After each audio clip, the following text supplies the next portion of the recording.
Everybody's gonna pay. Everybody's Ted DiBiase, the $1 Million Man, and you're listening to the Wrestle Talk Podcast.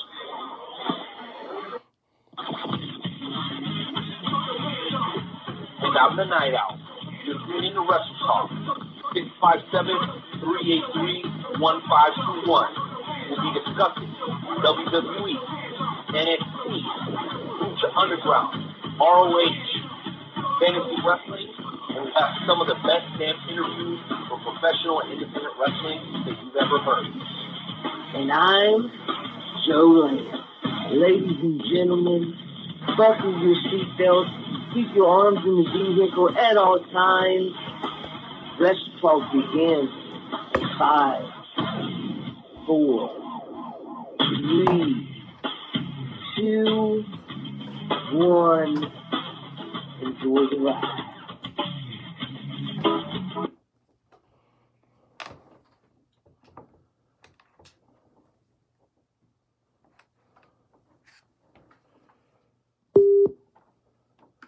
What is up? What is up? What is up, Wrestle Talk family? Welcome to episode 297 of the Wrestle Talk podcast with Joe and Renee. What an honor, what a pleasure it is to have all of you here with us today. My partner, Nightmare Jones, will be here momentarily. And let me tell you guys, we got a hell of a show lined up for you guys, man. We don't have one. We don't have two. No. We have 3 guests on the line tonight. So make sure you guys hang tight. It's going to be a good one. Unmuted.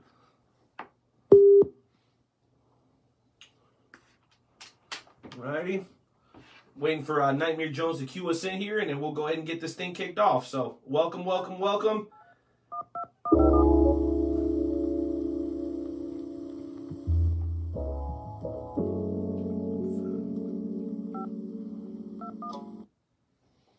Here we go, guys. We're going to dial back in and make this thing happen. If you guys are watching on the Facebook, really appreciate you guys. Make sure to share. Welcome to Blog Talk Radio. Please to listen to the show.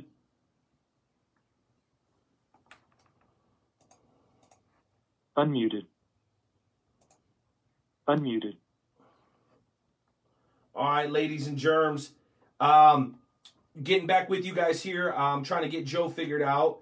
Joe, where is your audio? I don't hear Joe, guys. This is kind of a crummy start to the show. But anyway, we got a lot of great stuff to get into today. If you are, again, checking in on the Facebook Live, please go ahead and share. That's real important for the growth of the show. Gives us an opportunity to gain more exposure. It also gives us an opportunity to talk with you. Really, pretty simple deal. All you do is you call in 657-383-1521. Again, that's 657-383-1521. You call into the show. We have a conversation. And guess what? We talk to you guys about professional wrestling and what could be better than that. I can't think of anything better than that. I know you guys probably can't think of anything better than that. So again, that number is 657-383-1521. And I'll tell you guys what, man, I am super excited to be here for today's show because we have so many different things to discuss.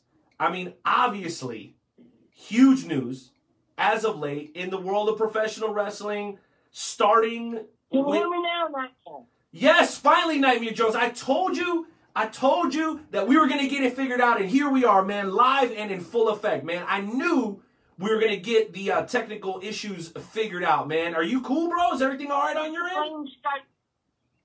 You can blame Skype for it, so it's all Skype's fault. Yeah, it's all Skype's fault.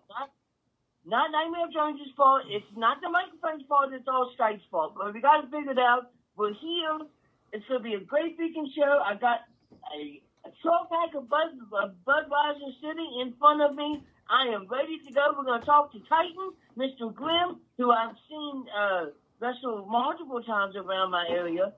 Dylan Dunbar, we got the high spot segment, we got the shooting star segment. Man, I'm ready to get this thing going. Let's go. Bro, I am fired up, and I'll tell you what, Jonesy, today's going to be a very special show for a lot of different reasons, man. First and foremost, dude, we got some really, really huge news that dropped yesterday during Monday Night Raw. We're going to address that during the High Spot segment. But really, this show is nothing without you guys, without the listeners and the callers. So for the next, 15, 20 minutes, go ahead and dial that number again, guys, at 657-383-1521. Thank you to all the people, once again, checking in on Facebook Live. Jonesy, I know we got to get to Carl Lewis and a bunch of other priority business, man. But I gotta give some huge shouts out, man. I gotta give some huge shouts out. First and foremost, man, the designer of the Wrestle Talk podcast mugs, Wrath Bums Engraving, out of Osawatomie, Kansas. They make these mugs specifically for us. Nobody else has mugs like this. And you can get them customized with your name on it for $20. That's right. During this time, $20. And previously, we were giving half of the earnings away to a local talent. That has since ended, but you can still help support us by picking up a mug over at WrestleTalkPodcast.com. Esports Bar SummerSlam Watch Party. It's looking like it's going to happen, Jonesy. I'm pretty excited about it. So shout out to B. Will and the fine folks over at Esports in Shawnee, Kansas. Kincaid, going to be opening it back up tomorrow. If everything goes well, guys, yours truly will be at the Oak Park Mall tomorrow with my man DBD. And he's going to be opening up Kincaid, also known as Retro Zone, where they have all kinds of memorabilia, action figures, some wrestling stuff, video game stuff. Listen, if you're a nerd like Jonesy and I, you definitely want to make your way over to Kincaid at Oak Park Mall. As a matter of fact, go give them guys a like on Facebook and tell them that the Wrestle Talk podcast sent you. Also, the Conspiracy Farm with Pat Milicic and with Jeffrey Wilson. Also, major shout out to Talking Dynasty. They're basically the football version of the Wrestle Talk podcast, hosted by the homie, the one and only Adam Frex, man. So I got a couple more shout outs coming later on, Joe. But man, I am fired up. I got my Wrestle Talk podcast mug, guaranteed to make your beer taste 17.5% better. And I got a bunch of people on the Facebook Live. I got Kansas in the house with Brandon Buck. I got Missouri / Illinois in the house with my boy Devin James. We got, who else we got in the house? We got KC, Kansas City's in the house. And I can't really see anybody else that's checking in right now because that kind of disappeared.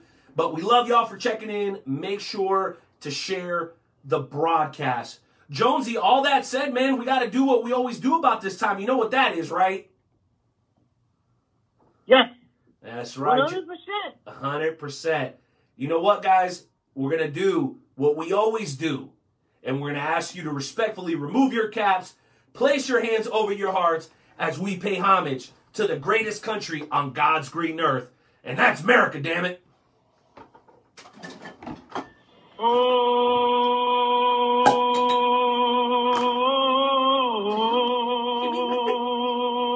She hit me right in the head. Oh, say, can you see and the rocket red flag? Uh-oh. I'll make up for it now. Oh, the land of the free. Oh man, brings a tear to my eye every single time. But ladies and gentlemen, without any other further ado, into Timmy, hit that music with the High Spot segment.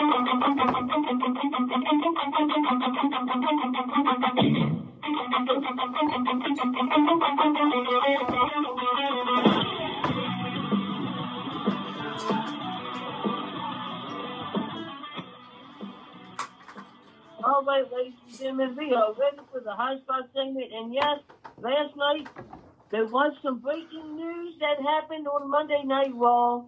Some groundbreaking news, but that wasn't the only special thing that happened last night on Monday Night Raw. See, most of you may not realize this, but last night, Asuka became what I would call the greatest of all time in WWE Women's Professional Wrestling. And I say this because Asuka has won the NXT Championship. She has won the SmackDown Women's Championship. She has been the Women's Tag Team Championship. She has won, last night she won the Raw Women's Championship. She also has won the Royal Rumble and has won the Money in the Bank not once, but twice. Asuka has literally has won every single thing in women's wrestling in the WWE right now, except for the Elimination Chamber. And that is a feat to just, wow. Just, she's became the second grand champion right behind Bayley, because Charlotte is right behind her, but Charlotte hasn't won the women's tag team titles yet. And then Sasha Banks is right behind her as well. She just hasn't won the SmackDown Women's Championship yet. So kudos to Asuka last night for becoming the second ever Women's Grand Slam champion. So wait a minute, and I hate to start off on a sour note, but Jonesy, are you trying to convince the loyal members of the Wrestle Talk family that Asuka is the greatest woman wrestler of all time? Is that what I just heard you say? Okay. That sounds blasphemous to me. Answer me this question. I want you to name one other wrestler that has won the Royal Rumble, that has won the women's women's Money in the Bank, has been the women's tag team champion, has been the NXT women's champion, has been the SmackDown women's champion, and has been the Raw women's champion. Name one other person. I cannot name one other person. Exactly. Point blank. Period. I rest my case. Okay, well, shame on you for resting your case so early, because you haven't even heard my case.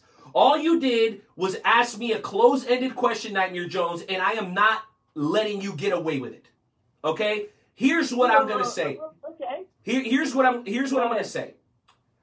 How many pay-per-view main events has Asuka headlined without the actual greatest female wrestler of all time, Charlotte Flair? Go ahead, Joe. I'll wait for you to answer my close-ended question. Go ahead. I'll wait. Well, I can't answer. I can't.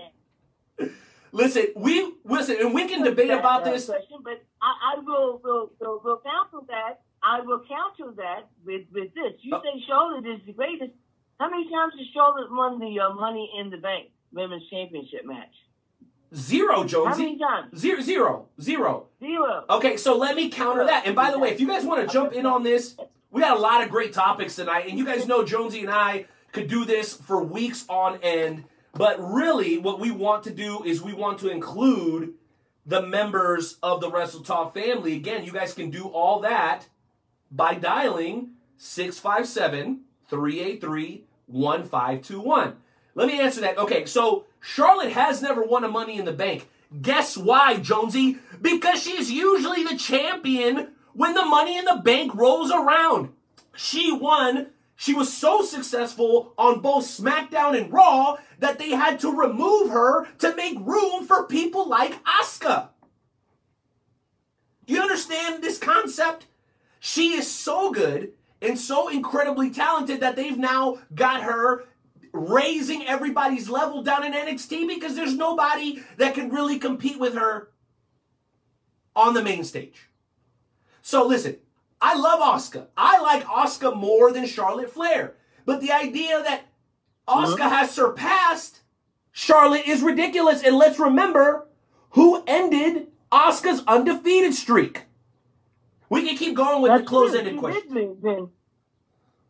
She did end Asuka's winning streak. That is definitely true. But like I said, Charlotte Flair has yet to win a Money in the Bank ladder match. Until she wins that Money in the Bank ladder match, Asuka will always, in my opinion, be a little bit better than Charlotte Flair. Asuka has done absolutely everything possible that you can do in the WWE Women's Division. Point blank period. Okay, you know what? And those are all great arguments. I think Drew makes a great point. Ric Flair never won a Money in the Bank. Does that discount him from being the greatest wrestler of all time, Jonesy? They didn't have Money in the Bank. Exactly! You don't need to win Money in the Bank to be the greatest. Well, listen, guys, we're going to go ahead and bring on some callers before we get to our first featured guest of the evening. Titan is going to be joining us. He's representing the great state of Georgia. And if we didn't have to worry about copyright infringement, you know what I would be playing? I'd be playing Ludacris and Field Mob, that on the grind down in Georgia. That's what we would play as the intro music, but we can't because, you know, music rights and all that nonsense. But he's going to be joining us here in just a matter of moments. I will say this also. Shout out to my Florida fam, 561, what is up? Thank you for being here, everybody. Thank you so much for tuning in to the Wrestle Talk podcast tonight. It's really an honor to have you guys in the building, okay? The other things that we would like to talk to you guys about, and I'm very, very anxious because we had so many topics, the Becky Lynch news. Nobody could take her off of her 3-year reign or 2-year reign at the very, very top of the game. It's been about 2 years now since she got decked in the face and was bleeding all over the mat. You know who did it? Not a lady. Except for Seth Rollins. Not a lady. Except for Seth Rollins. And I believe we have some breaking news from Fabe K News, don't we, Jonesy? Can we hit that breaking news joint? Because I believe Jonesy has some interesting news for us tonight here on episode 297. Intern Timmy, go ahead and hit it. Absolutely. Intern Timmy, go ahead. All right, give me 1 second as Intern Timmy sends me this,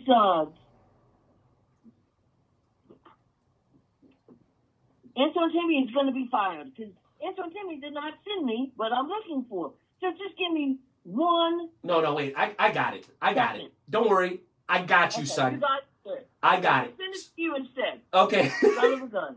So do you have it or you want me to do it? Go ahead, sir. It's all you. All right. So we have actually started our own news site. It's called Fabe K News. Not K-Fabe News. It's called Fabe K News.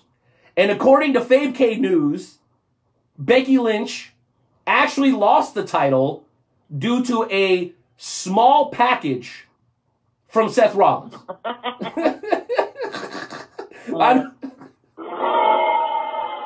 Really? Wow. I thought that was hilarious. I thought, but you know what? I'll be here all week, folks. Be sure to tip your waitress. Oh, it's good stuff. All right, you know what else? We want to get your guys' thoughts on Money in the Bank. You guys know what to do to get a hold of us. You can talk to us through the live stream. You can dial that number. Also, AEW, are they okay with bad wrestling? Based on some of the stuff I saw earlier this week, or I should say last week, Joey Janela, Cody Rhodes, some of the nonsense that was going on there. We're open to discussing that with you guys. Also, any thoughts on Alberto Del Rio? Oh, Alberto! Hopefully somebody's yelling that, but maybe not in prison. Because it looks like based on what happened with Alberto, he's going to be spending a lot of time behind bars. Ladies and gentlemen, I know this may be breaking news to some of you, but don't put your hands on women. This shit's just downright stupid. You can't win that fight, period. And lastly, Right? Sting has been confirmed to no longer be under a WWE contract, and he's been tweeting about AEW. If you don't know about that, if you don't know any details on that story, we're going to get to that here in just a few. So make sure you guys are ready. Make sure you fill those phone lines up because we want to discuss it with you guys here on the Wrestle Talk podcast. But before we can do that, Jonesy, we have a very, very special guest representing the great state of Georgia. And like I said, if it wasn't for copyright and music nonsense on Facebook, we'd probably be playing that Georgia with Jamie Foxx, Ludacris. I mean, you guys know what I'm talking about. But no, we got another song we're going to play for you as we welcome into the show for the very first time a man that's so huge, he's got a one-word name. And that name is Titan. Intern Timmy, hit the music.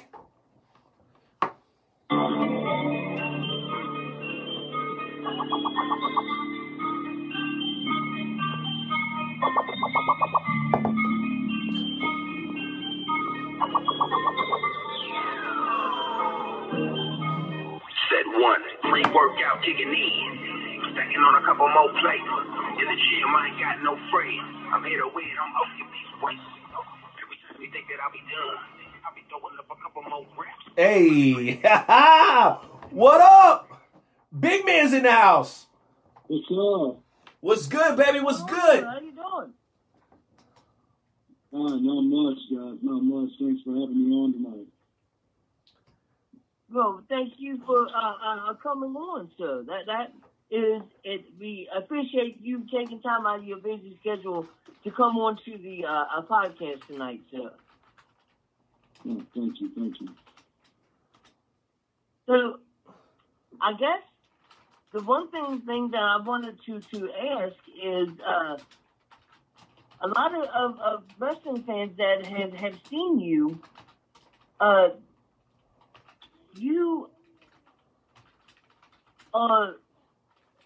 you have a tag team partner by the name of Brett Banner.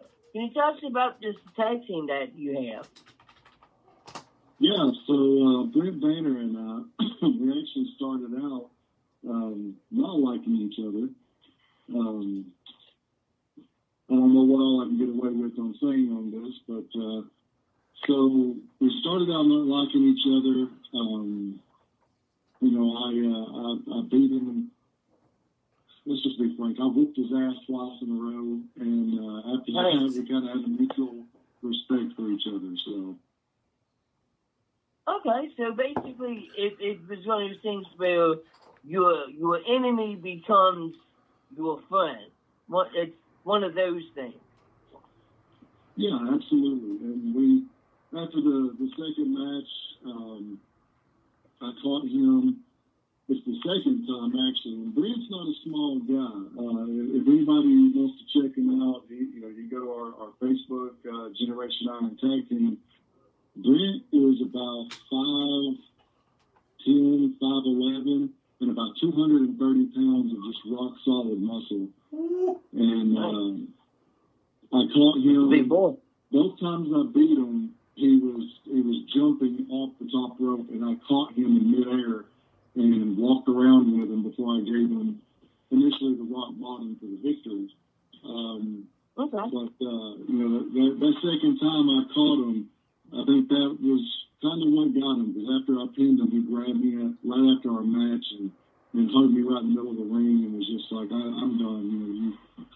We got to stop this. I guess it's not often that somebody would catch him in midair and walk around with him like he's a baby. So,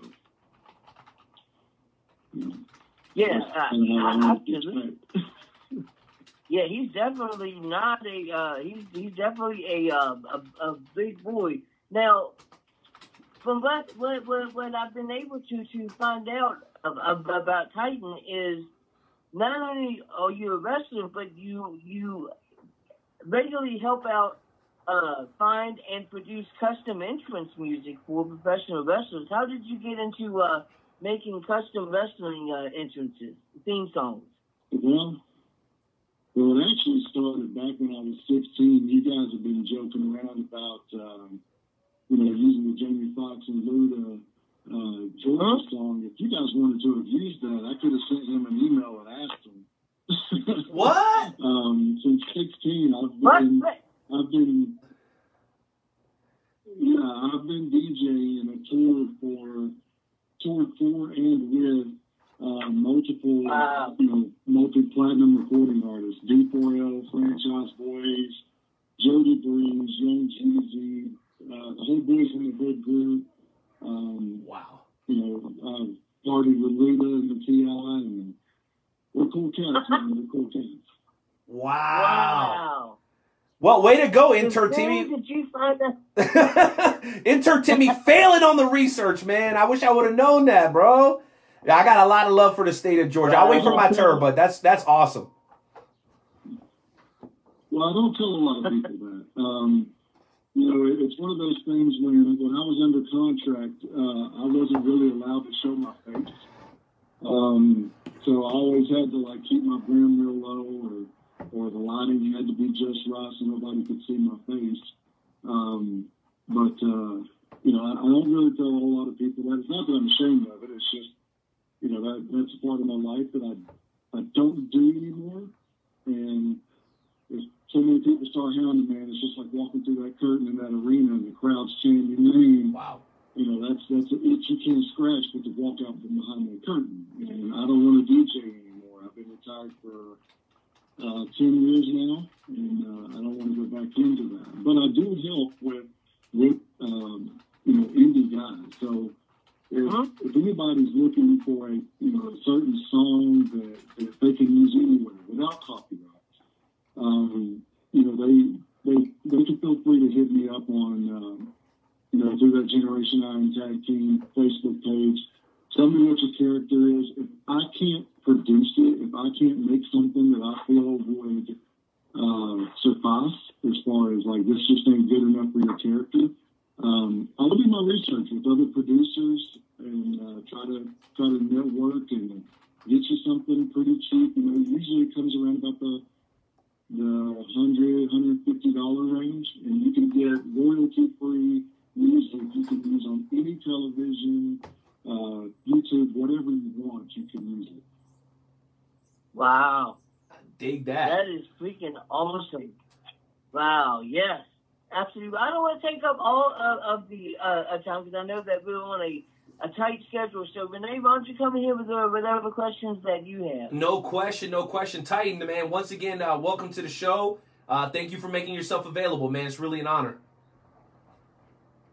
No, thank you, sir. Thank you. Hey, no problem. So here's my first question for you. So what we've been trying to do here on the WTP is during the quarantine, man, there hasn't been as much to talk about pertaining to wrestling because, we talk about WWE like everybody else, but the meat and potatoes of this show is independent wrestling. And as you know, Titan, there's not been much of that to be had over the last 8 to 10 weeks. So what we decided to do was to take a tour around the United States and hit each of the 50 states. Thus far, man, we've talked to people from New York, Massachusetts. We've talked to people from Illinois. We've talked to people from Oklahoma. We really have been all over the place, even North Dakota of all places. Now, we get an opportunity to talk to somebody from Georgia. And here's the first question that I want to ask you. Is there a way to define either the fans or the wrestling in Georgia that would help people understand what it's like if they've never been to a show in the great state of Georgia? How would you describe it? Oh, man. Well, down here, this is the dirty South, so you definitely got a lot of brawlers down here. You still got your high flyers, but for the most part, you got your brawlers. If you want to see just a good down and dirty bar fight with technical wrestling, hard-hitting action, Georgia's where you want to go.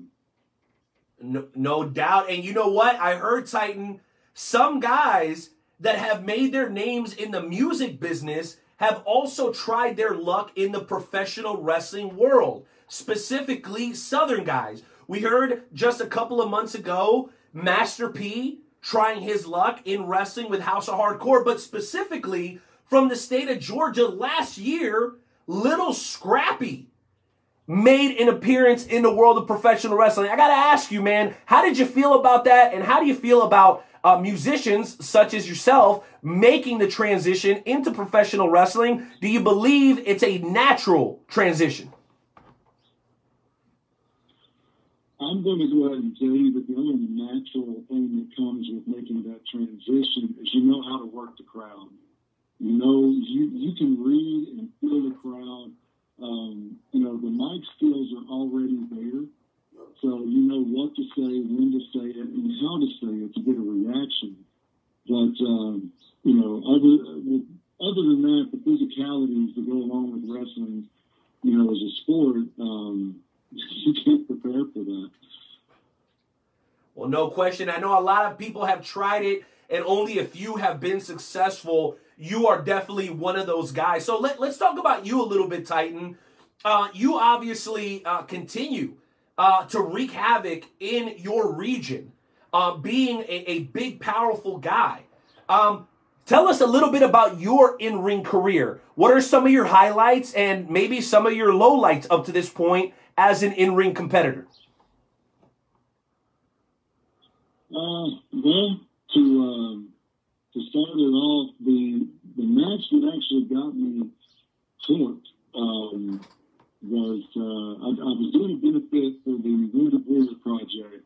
I'm real big into charities. And so I was helping out the Wounded Warrior Project about 6 years ago, and I had a big, giant SOB by the name of Luke Gallows, who decided that he was going to bust my cherry, so to speak, in the ring. And so he gave me my first match, and I pinned him. It was kind of a surprise roll-up finish, but I got the win. The reaction of the crowd, I was like, man, this is like DJing, but I'm not DJing for 5 hours. This is great. And that hooked me right there. And then the next big thing is, man, Ray Lloyd Glacier, like tagging with Ray on multiple occasions with Generation Iron. That's just been an absolute blessing. I think Ray is an amazing human being. I'm glad to call him my friend. Same with Gallows. I'm proud to call him a friend. And just being able to work with those types of guys and some of the trainers I've had come through, like Gunner, the guy who was formerly known as Dash Wilder. Those guys have really helped me and sort of coached me and guided me. Man, that's so cool, man. Low-key name dropping there, and you know what? You've earned it.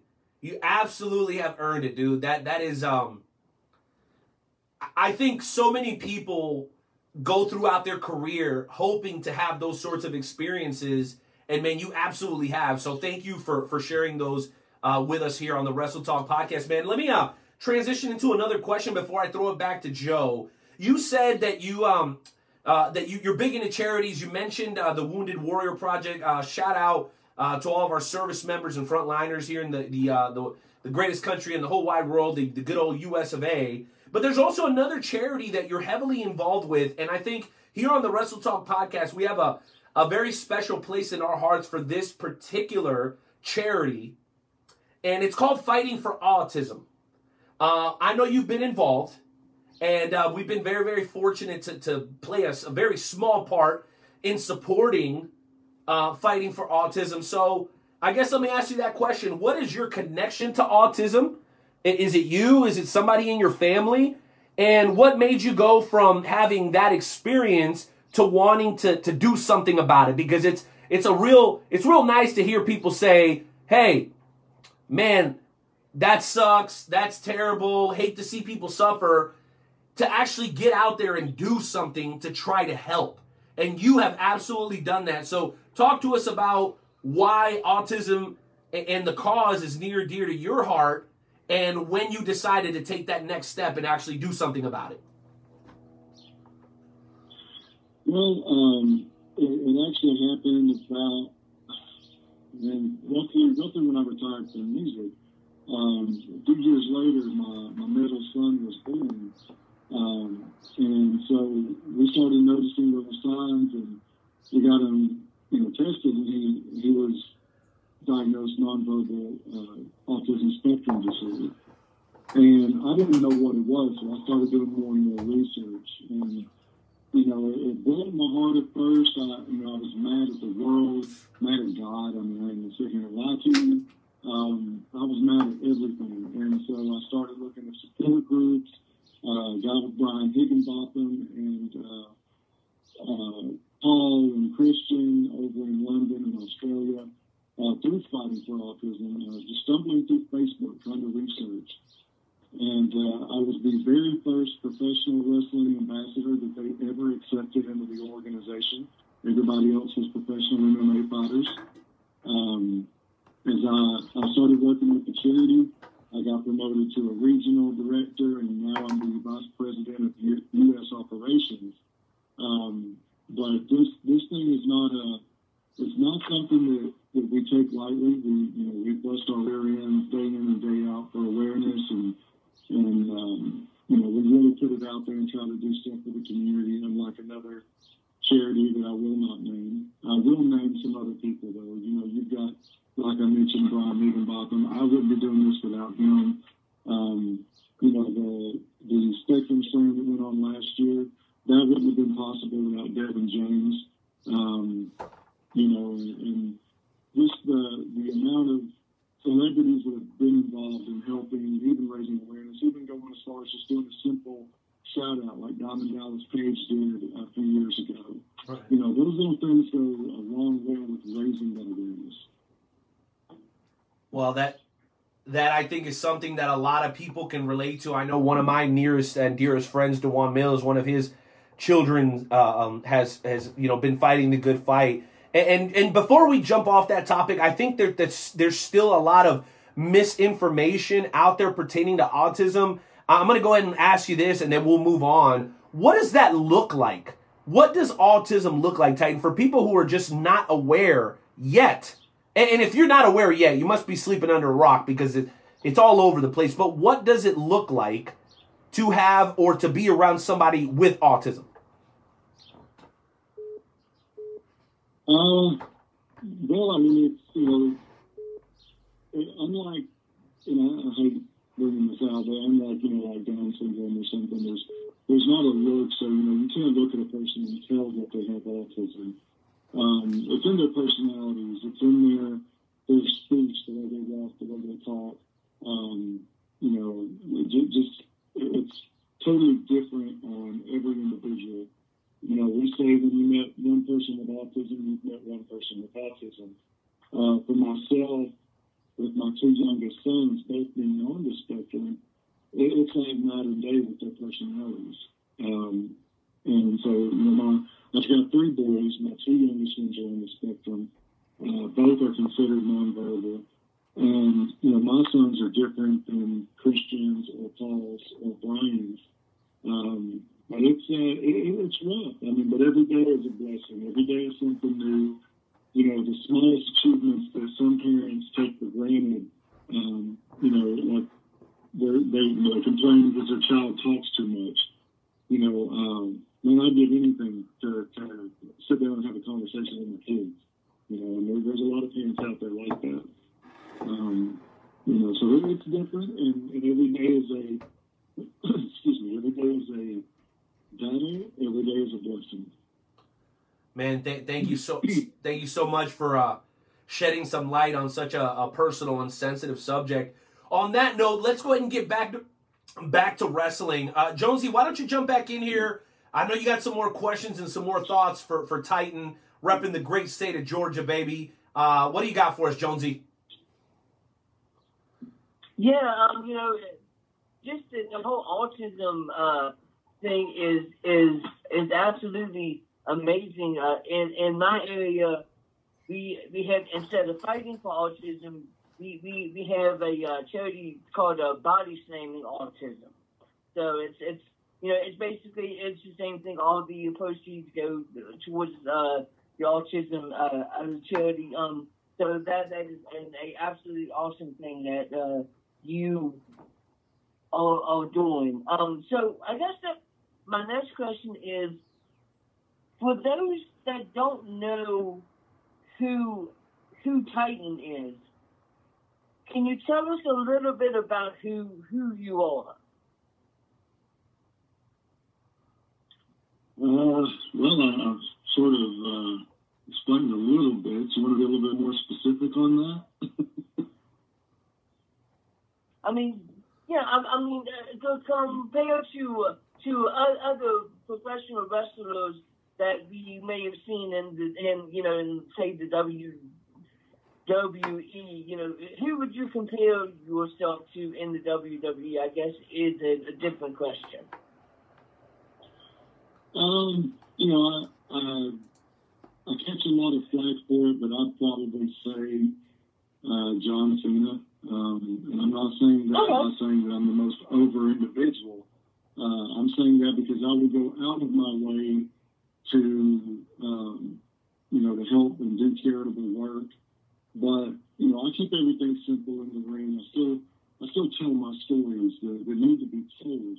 But I don't do a lot of high flying. Matter of fact, I don't think I've ever jumped off the top rope in my life. But I'm a brawler.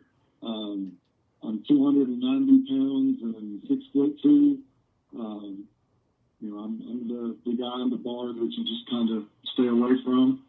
I mean, that's pretty much it. Like I said, Johnson would be the one that I would say, only because of the charity work and the willingness to go above and beyond. Okay, that's absolute awesome answer. A lot of people like John Cena. I guess that my next question before I throw it back to Renee is, and this might be a tough question for you, but if you could have one dream match with whatever wrestler it was, whether they were alive or dead, who would Titan want to face? Oh, man. Well, can I make a suggestion? Can I make a suggestion? Because I've seen some of your stuff on YouTube. I would love to see you versus Taz. Just me personally. Because both of you guys hit hard as hell, dude. Titan versus Taz. Put that up on the marquee. We're selling that SOB out. But that's just my thoughts. Titan, who would you want to face? Oh, man. I'm going to go out on a limb here and say, to be honest with you, I'd like to go Georgia for Georgia, man. AJ Styles. Woo! Oh, yeah, buddy. I like that. By the way, he was robbed at Money in the Bank. I don't care what anybody says. He was robbed. Oh, man. That's a great one, man. That's a great choice. Any particular reason why? I've always loved AJ. AJ's got that just amazing timing in the ring. I would not take the Styles Clash for nothing. I don't think his little 5'11" buck could hold me up, but I think that I just think our styles would just mesh so well. Matter of fact, you put it AJ Styles and Luke Gallows against Generation Iron. There you go. There's your sellout right there.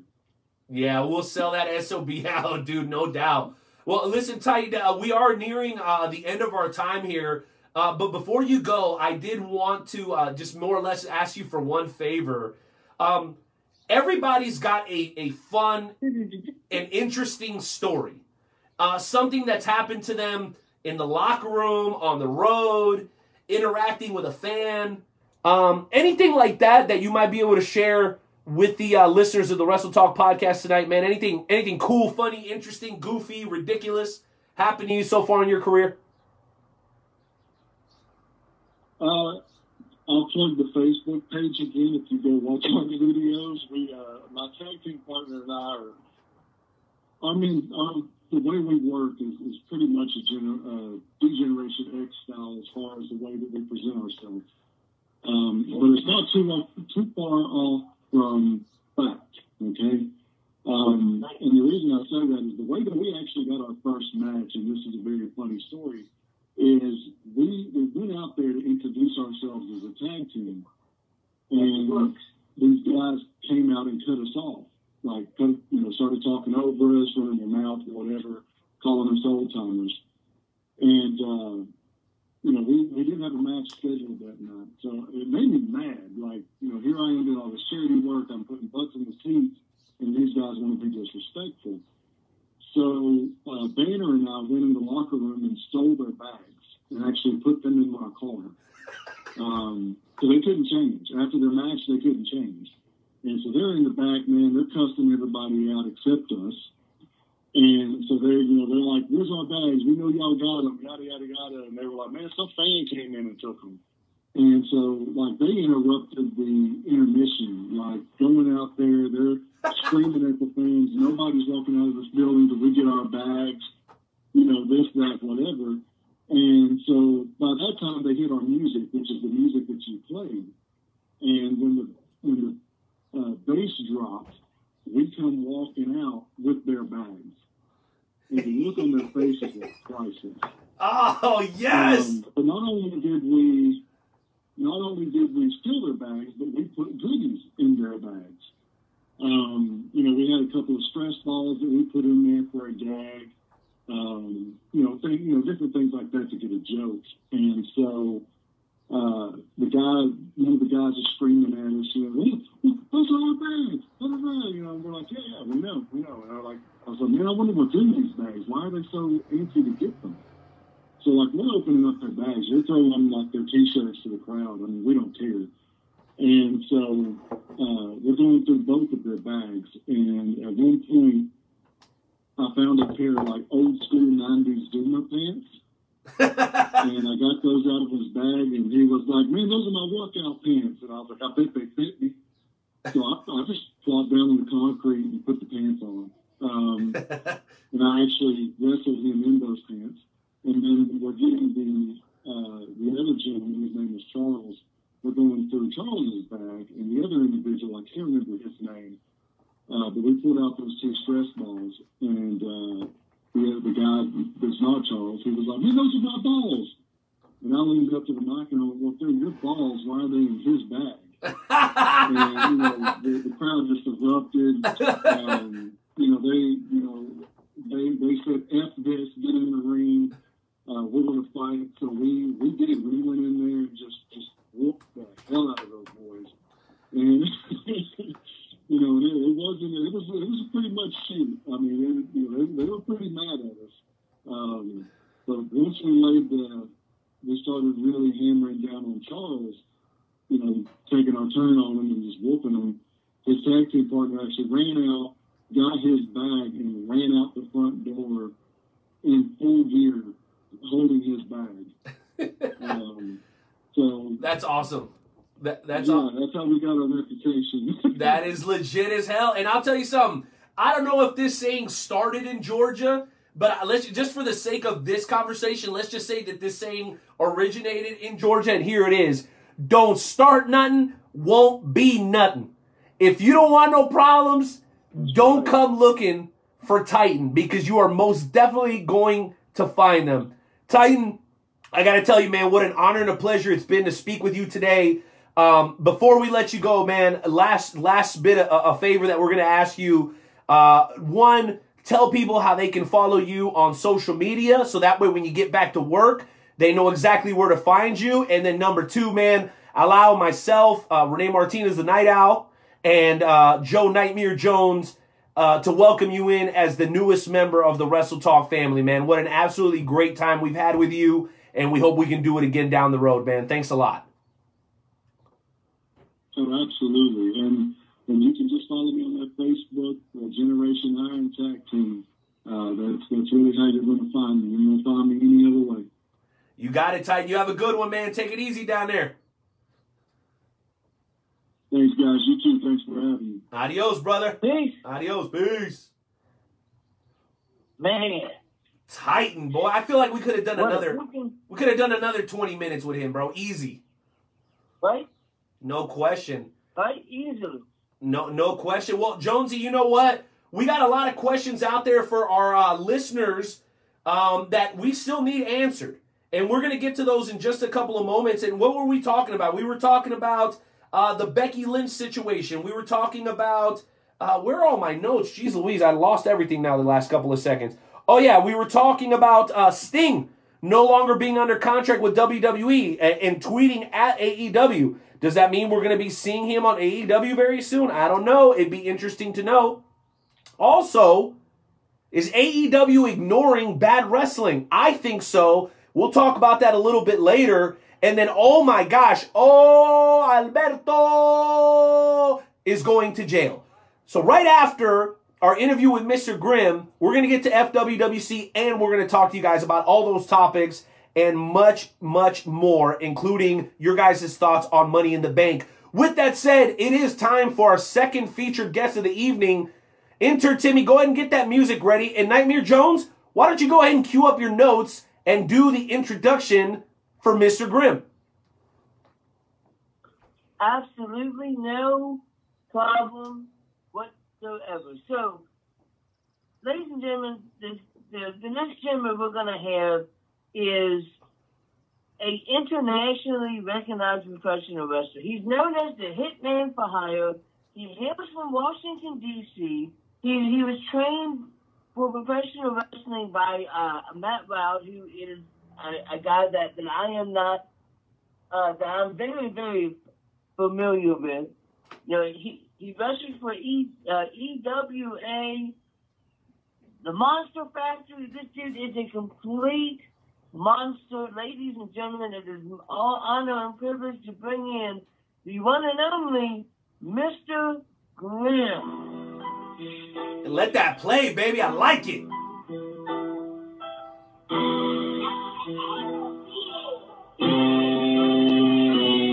I take him out.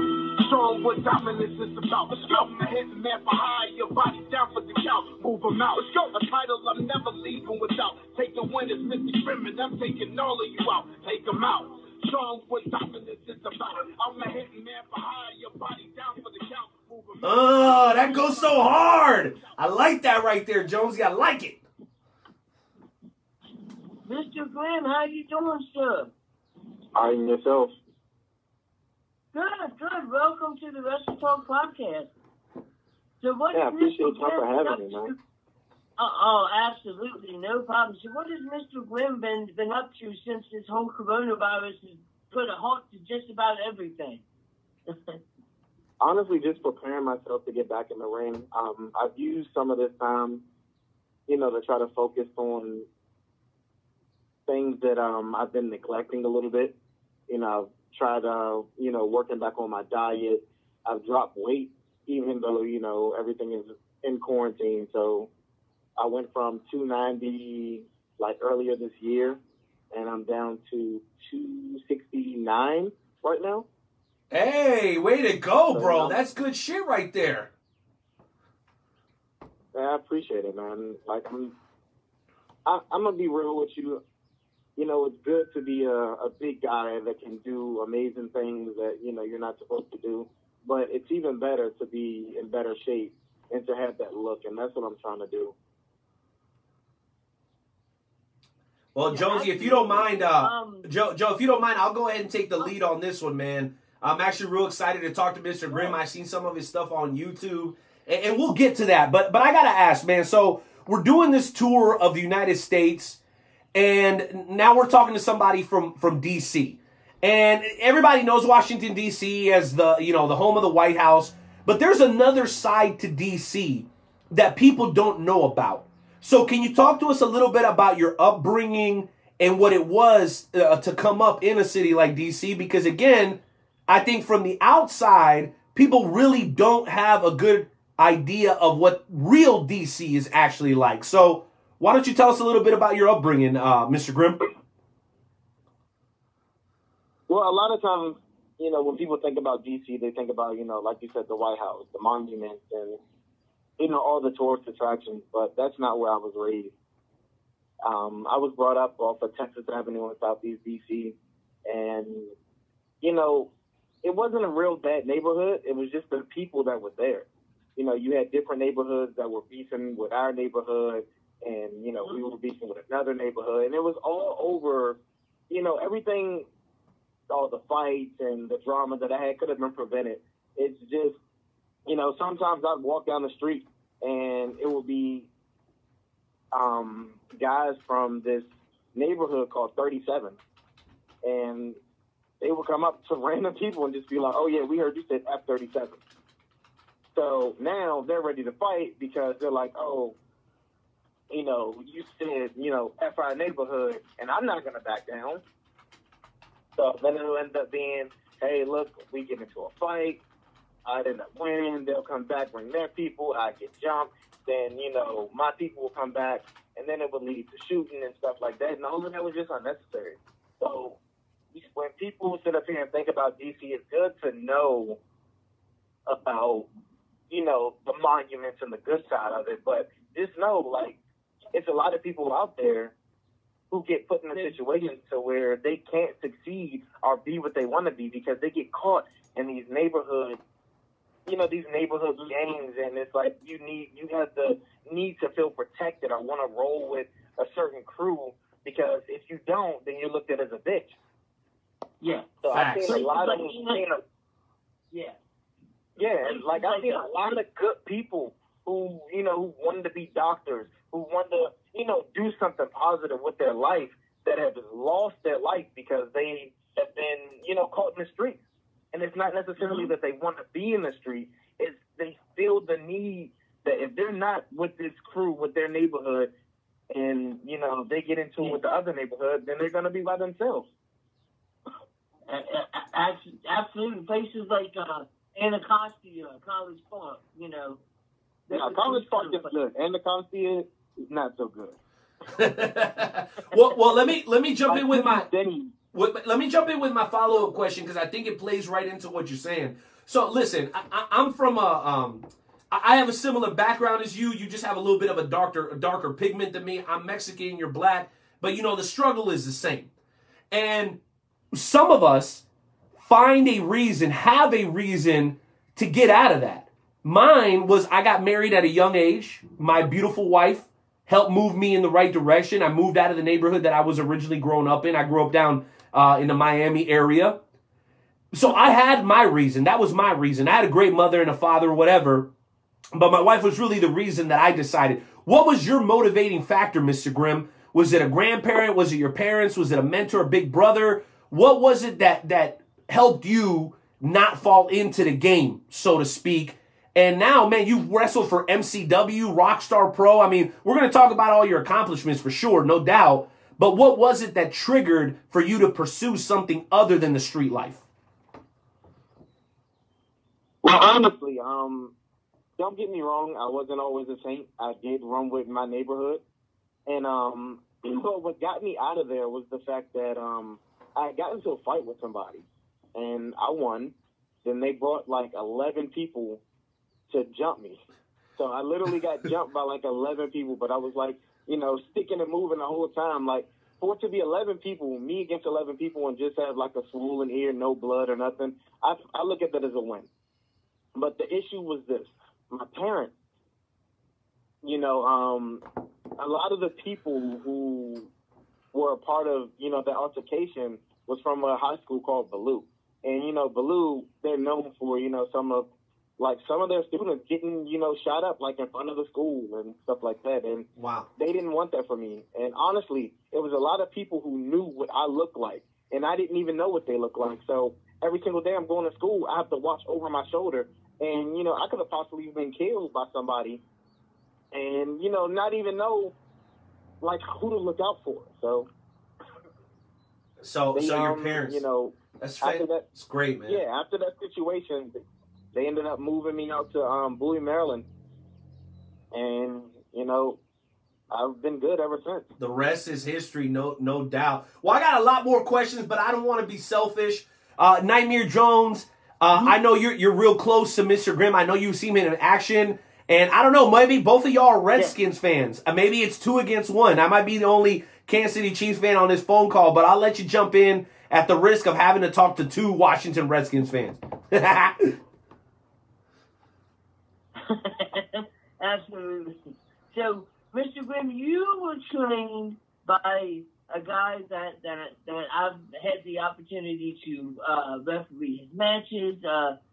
He's well known as being a member of Riot City's Most Wanted with Nick Sick and Taylor. What was it like being trained by Matt Wild? And I'm guessing probably Nick Sick and Taylor as well.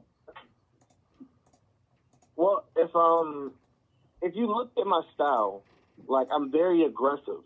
A lot of that, I adopted from him because he taught me, how to be aggressive, and not only like how to be aggressive, how to make my stuff look good without actually hurting people. Because in the beginning of my career, I misconstrued something that he said. He was saying that, you can hit people as hard as you can, in safe places. But I took it literal. So I was actually hitting people as hard as I could, like in safe places, instead of, making it look like a work. So, I try to mold my style and, my aggression to match his. And, I think I've done, like, a really good job. And, to talk about Nick actually is the person that taught me how to do the 450. Wow, shout out to Nick Sicken. I can see that. Shout out to Nick. Former guest of the show, right, Joe? Shout out to Nick Sicken. Yes. I can definitely see that. That is absolutely awesome. You have wrestled in so many places, like EWA and Bandit Wrestling and Battle Club and Rockstar Pro Wrestling and I guess that even Maryland Championship Wrestling. What was it like wrestling for Maryland Championship Wrestling? Wrestling for them has always been a goal of mine. I mean, I wish it could have continued, but, sometimes things happen and you just have to step away and, hopefully, be welcomed back with open arms. But, I looked at it as an accomplishment because I wasn't one of the guys who trained there. I wasn't one of the guys who, did multiple birthday shows. And I still managed to get, a spot on one of their main shows. I mean, granted, it wasn't in Maryland. It was in Delaware. I was billed as, like, one of the local talent, but it was still on one of their shows. And, I'm very grateful for the opportunity that, they provided me because, like I said, wrestling for MCW was also, like, one of the goals of mine in my career. And, they made that possible for me. It's amazing. Yeah, absolutely. That's absolutely amazing. And I guess that my last question before I throw it back to Renee, because I know he has a bunch of questions. You made your debut with a wrestling company named the EWA, and I gotta ask you, have you ever had any confrontations with a wrestler by the name of Corey Bush, the Raid of the World? When you say confrontations, are you talking about in-ring or like on a personal level? Like in-ring. Like, have you ever wrestled with Corey Bush? Yeah, we wrestled before. He was actually, I believe, maybe my second or third match as the Mr. Grimm character. And, we had fun. We kept everything, made it make sense psychology-wise. One thing about Corey Bush, he's big, and he likes to protect his size, which is a good thing. Mm-hmm. So he made the bumps that he did count. And, it was a great learning process because, he's been in the game a lot longer than me. And especially around that time, it was just good to learn how to work a bigger guy than me because a lot of the matches that I had, I was bigger than my opponent. So finally being in a ring with somebody, of his stature, it, forced me to think outside of the box and to learn how to, make things work psychology-wise with a person that's, bigger than me. Absolutely. Corey Bush is a absolutely awesome guy. Once again, we've had him on the Wrestle Talk podcast. So I'm going to throw it back to Renee. Now, Renee, I got to tell you, my first time I saw Mr. Grimm wrestle was at a EPPW show. And let me tell you, this dude destroyed the guy that he was wrestling. At the end of that match, everybody literally thought that his opponent was legit injured. Like that's how brutal that this match was. It was crazy. That is. Go ahead, Renee. No, listen, that's crazy, and I believe it. And you know what? I'm not the only one who believes it. We actually have a caller that wants to come on. He's a young, up-and-coming, aspiring pro wrestler in the Midwest. And apparently, your name is getting around, Mr. Grimm. So let's go ahead and bring on a loyal listener of the show, Marjo, with a question for Mr. Grimm. Marjo, you're live on the Wrestle Talk podcast, episode 297, man. What's on your mind tonight, and what question do you have for Mr. Grimm? Hey, brother. This is a long-time listener of the Wrestle Talk podcast. I just wanted to pick your brain for a second, man. What kind of tips would you give to somebody who's just kind of fresh into this and looking to jump back in, especially when the world settles down a little bit, man? I'm jumping in, looking to be a brawler, much like yourself, man. Like, I want to get in there and rough and tumble. Would you have any tips for me? Yes. One thing that I had to learn the hard way when I first got in the business is keep your eyes and your ears open and keep your mouth closed. Like, that is very important. Like, my mouth has gotten me in so much trouble. Like, I almost got blackballed out of the business in the earlier part of my career. just by not listening. You know, like always be open-minded, you know, to listen, to talk to people, you know, pick their brains. And even if you don't like what they're saying, you know, always say thank you, be appreciative, because they did not have to take the time to give you the information that they gave you. So the best thing that you can do, like I said, keep your eyes and your ears open, keep your mouth closed, always be willing to learn and listen, be open-minded to things, you know, because in wrestling, you know, it's something new. Like, you're stepping outside of, you know, your comfort zone. Like, that alone, you know, it says a lot. So just, you know, don't keep yourself in a box. Be open-minded to do, you know, things that you're not used to doing. Listen to your vets. And, you know, you should be good, man. Appreciate that, man. Thank you. All right, Marjo, thank you. Thank you very much for that wonderful question. So, wait a minute. It looks like we have another caller on the line. Let me verify that. Nightmare Jones, have you checked with Timmy? I think we have somebody else that wants to speak to Mr. Grimm tonight, man. Who might that be? We do. We actually have, ladies and gentlemen, the one and only Mama Grimm. What's going on? Hi, how are you? Good. Mama Grimm, how you? Hi. So nice to have you on the show tonight. Hey, Grimm, we did not plan this. This is totally unexpected, but we're going to make radio magic. Mama Grimm, I only have one question for you. My name is Renee, a.k.a. The Night Owl. Thank you so much for being here. My question is... Thank you for having me. No, it's an honor. It's really an honor. Mr. Grimm did a great job of saying some very, very nice things about you and about the opportunities that you provided for him growing up, which is what's led him to have so much success in the world of professional wrestling. Were you apprehensive initially when Mr. Grimm told you that he wanted to be a professional wrestler? And if so, how do you feel about it now? No, I wasn't apprehensive at all. He had always had a passion for wrestling from the time that he was very small.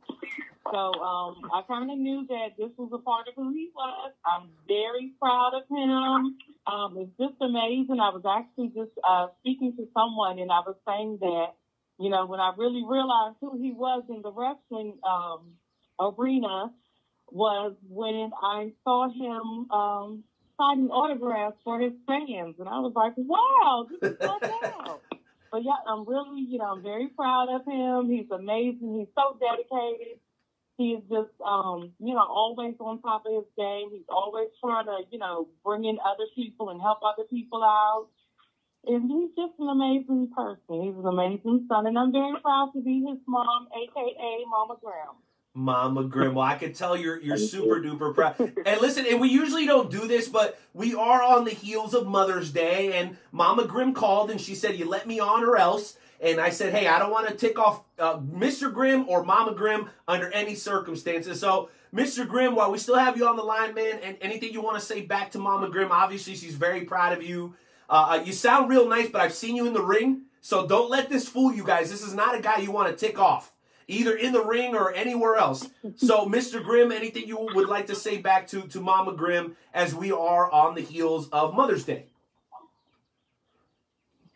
Well, first I would like to say, you know, thank you for always supporting me in whatever it was, you know, whether it was me playing football, basketball, cheerleading, you know, even if I would have chose to do water polo, she would have been there out there watching me. She might not have known what was going on, but she would be there supporting me. And to be honest, you know, it was very difficult.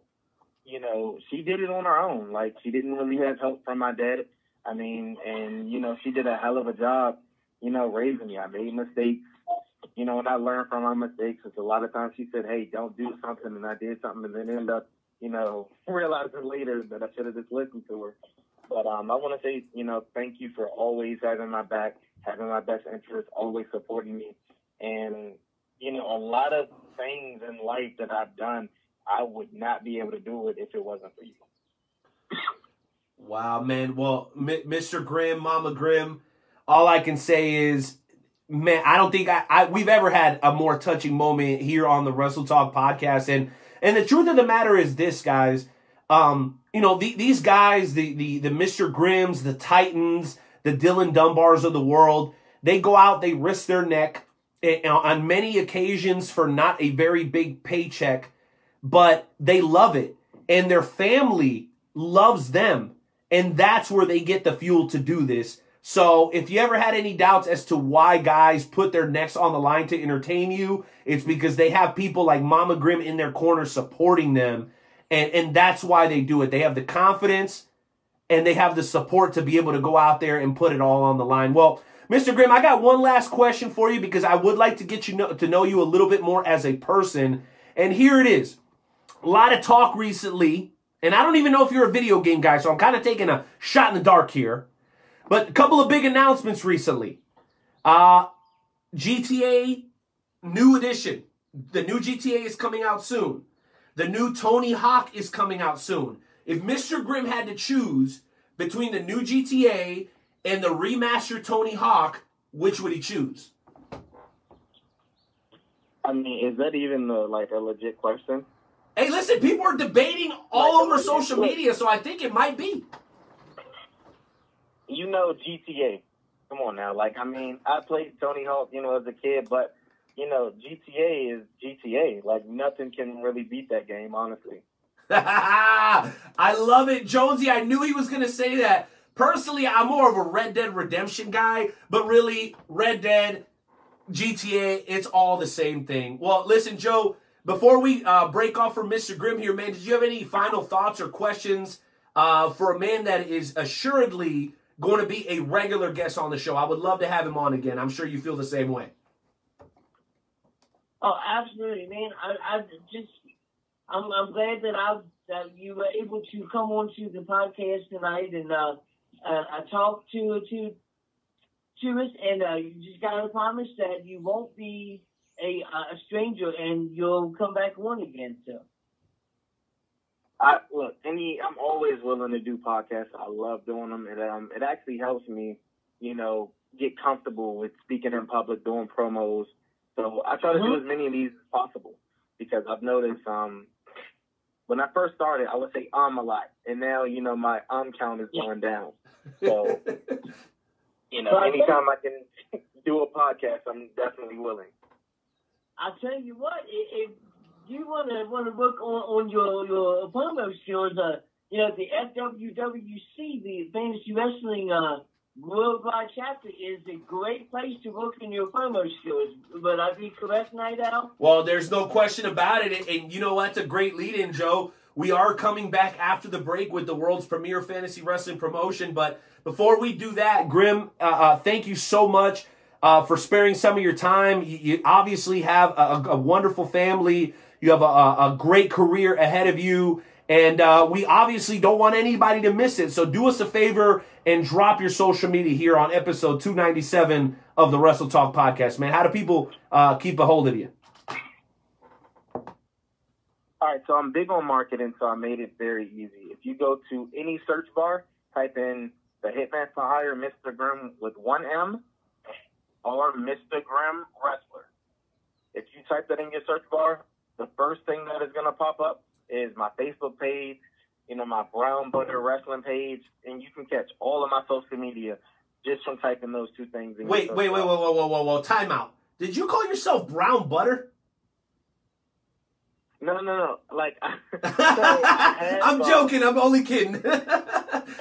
I'm only kidding, man, because I saw your social. I know you got a great sense of humor and you love to laugh, man. So, but guys, there's another thing for our caller from before. If you're looking for tips if you're an up-and-coming talent, make sure that your social media and marketing game is on point. Mr. Grimm, am I right? Is that an important element of being successful? I'm sure you'll agree with that. It is. And, when you find your name, and you choose your name, you have to find something that if somebody types it in on the internet, that you're not going to have, a million different results coming up that aren't you. There you go, ladies and gentlemen. Take it straight from Mr. Grimm, an extremely successful and very humble, at least on the radio, because in the ring, like I said, you guys don't want to mess with this dude. Pro wrestler coming out of the great city of Washington, D.C. Thank you very much, Mr. Grimm. You have a good night, man, and we hopefully will catch you once again down the road, man. Take it easy, and good night. Me too, man. Thank you for having me. Adios. Grace and peace, brother. Jonesy. Man, have we ever had a better start to the show than what we've had tonight? Mr. Grimm, absolutely on fire. Representing D.C., we had a Titan representing the great state of Georgia. And guess what? We're not done yet, ladies and gentlemen, because we're coming back in the second hour with more high spots, the FWWC segment. We're going to bring on Dylan Dunbar, and we're going to have the Wrestle Talk Podcast Game Show Challenge. So we're going to go and hit the break, and we'll be back in about 2 minutes and 20 seconds with the world's premier fantasy wrestling promotion, the Fantasy Wrestling Worldwide Chapter. We'll catch you guys in a few.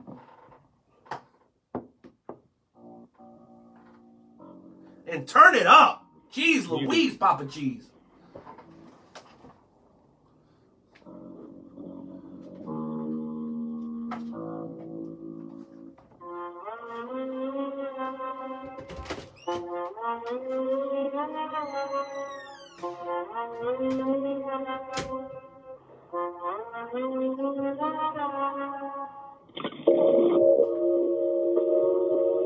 Yeah. Alright. Yeah. Hey, baby. Baby, I'm gonna hit a stride. Alright. Hitting numbers like some guys. I hit it like I'm at you looking high. That's what keep me on point, so I'm precise. You help me find my way about a maze. You be shining like the moon in sun rays. You make me wanna pray in church on Sunday. We count this money up and call it foreplay. We gon' take the world and make it spin. Every day we fall in love again. I could be Clyde, you could be Bonnie. You got that bomb, girl, you can bomb me. You drive me crazy, keep it cruising. And I hear your voice is like music. If I play games with you, I lose it. If I like you, that'd be stupid. Yeah. Baby, I'm gonna get you right.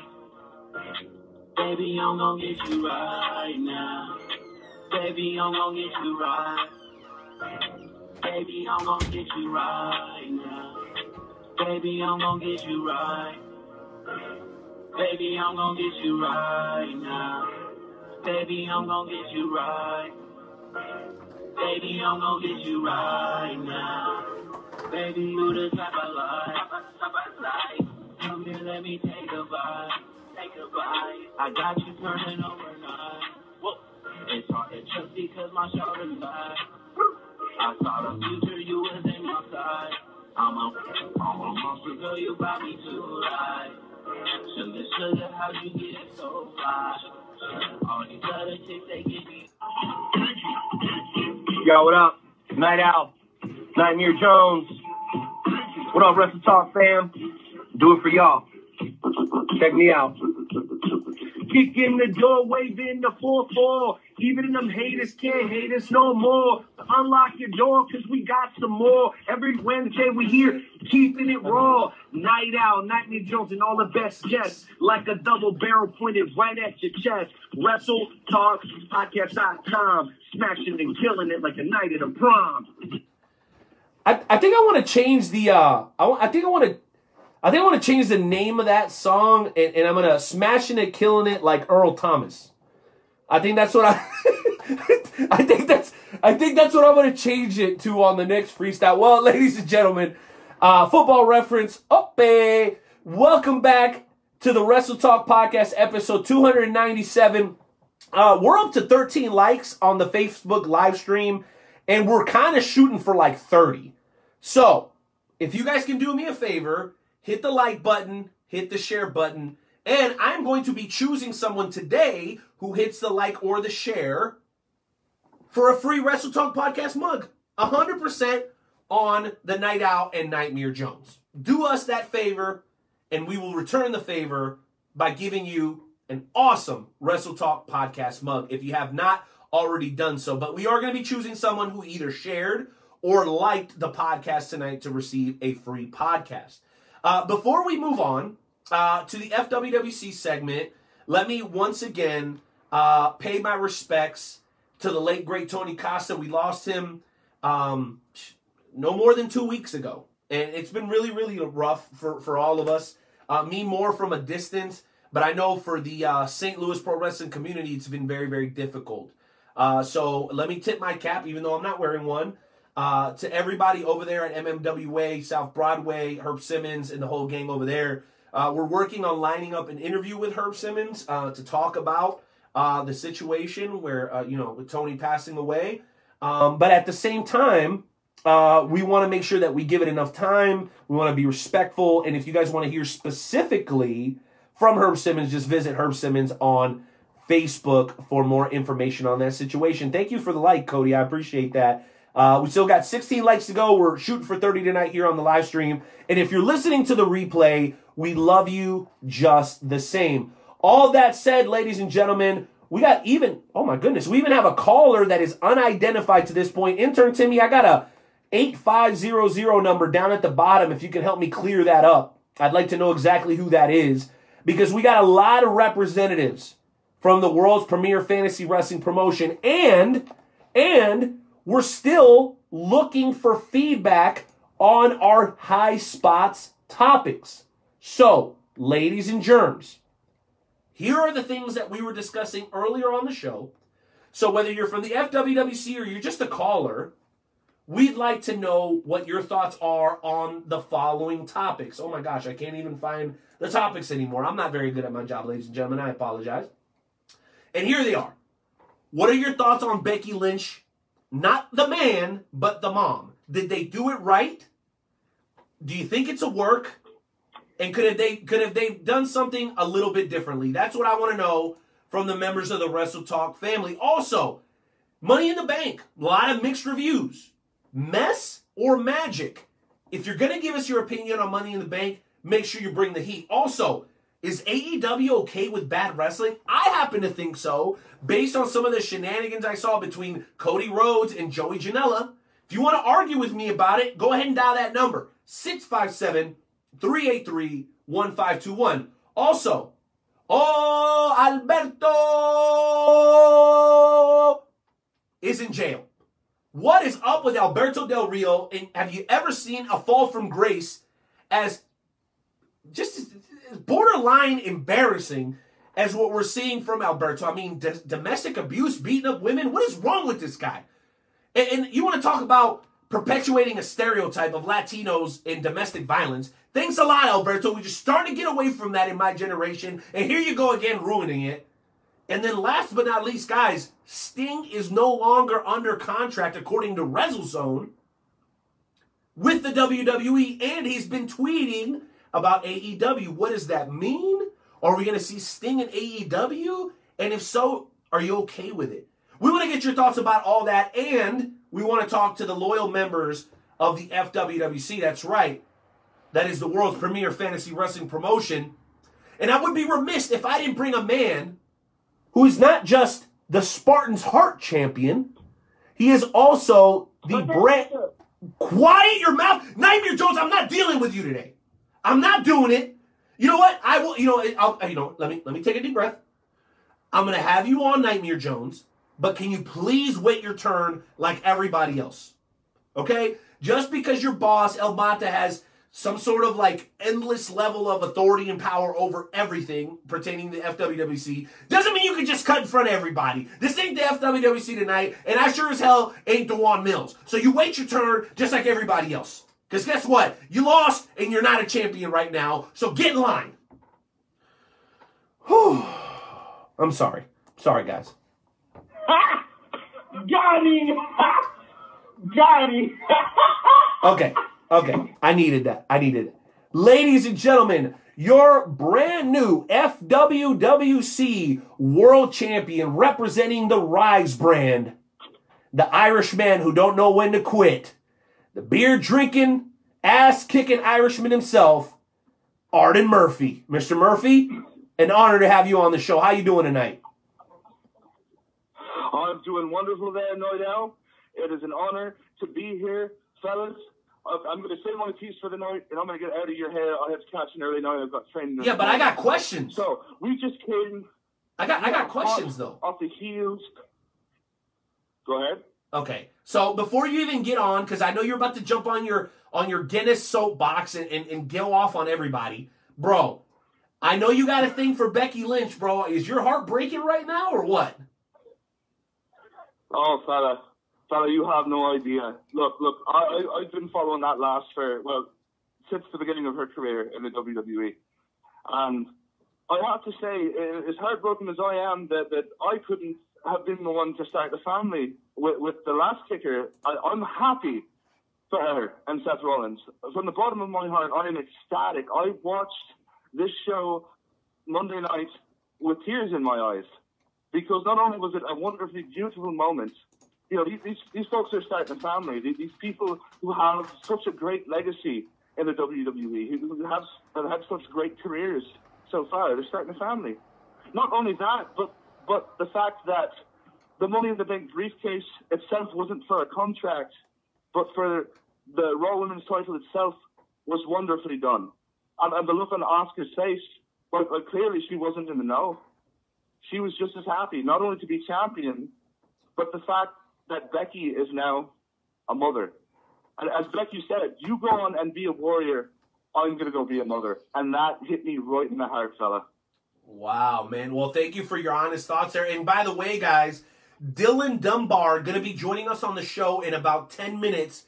Make sure you let him know how excited that you guys are that he's going to be joining us for the very first time here on the Wrestle Talk podcast. Artie Murphy, I know you had some FWWC business that you needed to handle. Sir, the stage is yours. Right. And it's less a soapbox moment right now than it is a declaration of war. We are hot off the heels of Money in the Bank, and I just defeated a man that I have been battling since the initiation of the Royce brand. A man who's been the thorn in my side, laughing at his golden boy, El Diablo.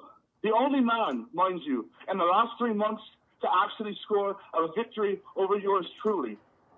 And I beat him Sunday night for his world championship. I am now your world champion. I am now your Spartan's Heart champion. And if you continue to sleep on Royce brands, well, it's going to sneak up and it's going to bite you right in the arse, fellas. Because listen here, Backlash is next month. And you know what that means? That means yours truly will be defending his Spartan's Heart Championship. You better wrestle up someone from Inferno Brands. You better scratch and claw your way out of Infinite. I put someone worth the damn in my direction, fella. Because I tell you something here. If you don't, I'm going to make fools out of each and every one of you. And that goes double for my cousin, the Warriors Heart Champion. Let me tell you, I already consider myself the face of this company. Be damned whether or not you hold that title, because I am coming for it. And I'm here to rock every single one of you.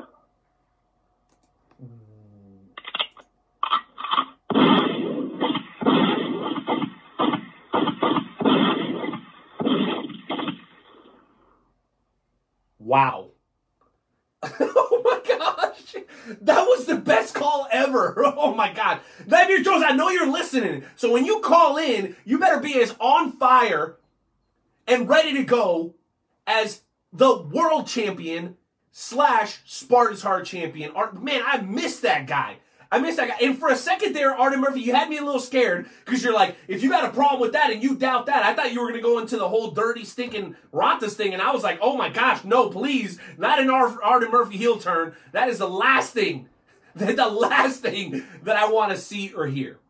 Well, all that said, ladies and gentlemen, we're going to go from one extremely interesting superstar to a very mysterious superstar. A superstar that I'm still having trouble wrapping my arms around, and I think she likes it that way. Ladies and gentlemen, welcome back to the Wrestle Talk podcast. A woman that hails in the darkness even throughout the day. That's right, folks. I'm talking about Fallen. Fallen, you're live on the Wrestle Talk podcast tonight. What is on your mind? You wanted our thoughts on what has all happened during WWE.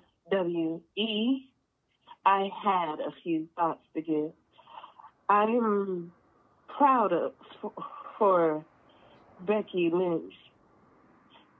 She went from one grand step to another. And she has just achieved one more thing. So, and it has been nicely. And as for Asuka, she has just rised a whole new slate. And as for the one who makes women inferior to himself, he has a whole other thing coming, and he has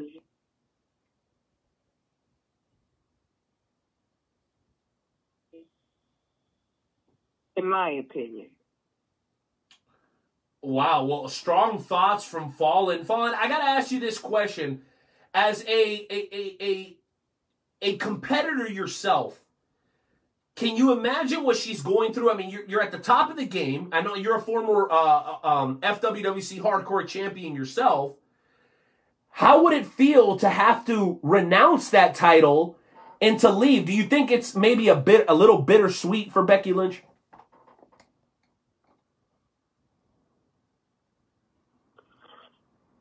It's probably a bittersweet, but at the same time,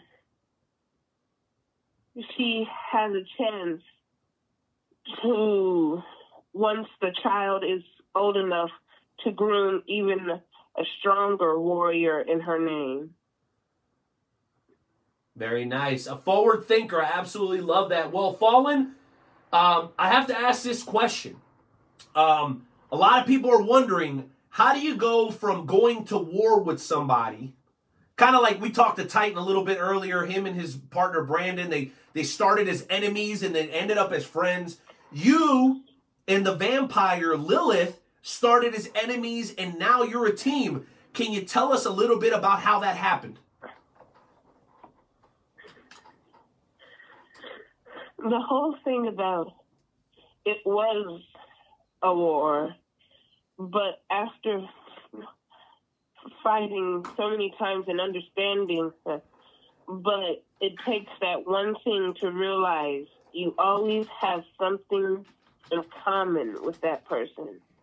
And when you realize you have one thing in common and a good goal, you realize you can potentially make better allies than enemies. And both of you can benefit a whole lot better than if you were enemies. Wow. Well, I'll tell you what, I personally am very happy to see you guys working together. My last question is this. What are your plans going in to FWWC Backlash? What are your eyes focused on, Fallen?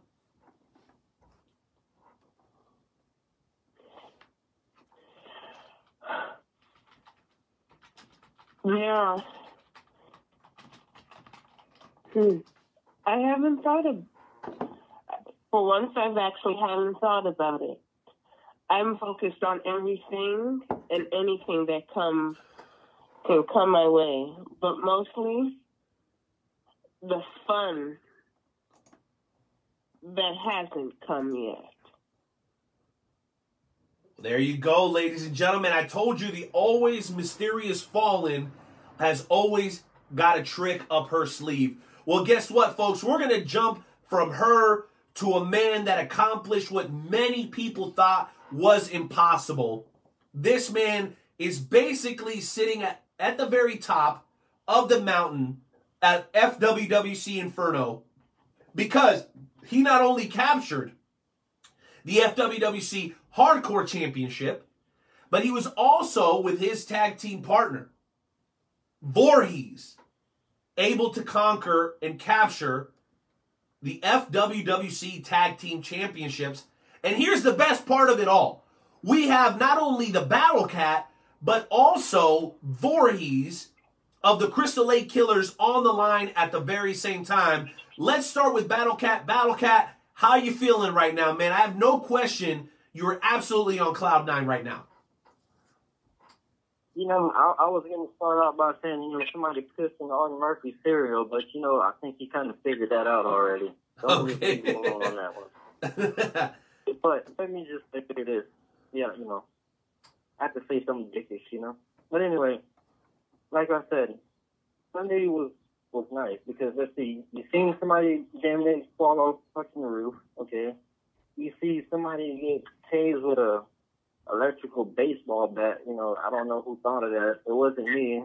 Genius idea, I might add. I wish it was me that thought of that, you know, because that's just something that sounds like it hurt, you know. Sounds horrible. I said I was going to put this back behind the desk where she belongs, and I think I've done that now. Don't you think? I mean, she belongs behind the desk. She's a GM. Well, listen, Battle Cat, let's be real here. Battle Cat, let's be real here. I know that you deserve all the adulation that you're getting, but let's not be so dismissive. I mean, Hardcore Sis was a great hardcore champion, and it's not like you blew her out of the water. It was a very close match. So for you to say that she belongs behind the desk is like saying that your woman belongs in the kitchen making sandwiches. She's very capable of doing both. She's very capable of doing both, and she proved it. So my question is, has she not earned even an ounce of your respect? Okay, she's a great champion. I give her that, but you got to think, it's my time now. Her time is up. I'm not trying to, damn it, you know, now you're making me quote John Cena. I really didn't want to do that, you know. Sorry, man. Sorry. It seems like her time has went away and mine has started. Let me just say it like that. I don't sound like I'm quoting anybody, okay? That's fair. Well, listen. And then not only did I put her, I'm not going to say behind the desk. I'm not going to sound like that. Not only did I beat her, but me and my partner beat the brakes off of Mata. Beat the brakes off of Mata. And, you know, it all could be because, you know, his partner left him high and dry. Who knows what kind of bromance they had. You know, was it a bitter breakup and he just said, you know, you take the titles and I'm going to leave. Who knows what happened? I frankly don't care what happened. All I know is that we beat the brakes off Mata. That's all. That's the only result that I wanted. That's the only thing I cared about. And I'm sure my partner cared about the same thing. Well, no question. Well, Battle Cat, before you let you go.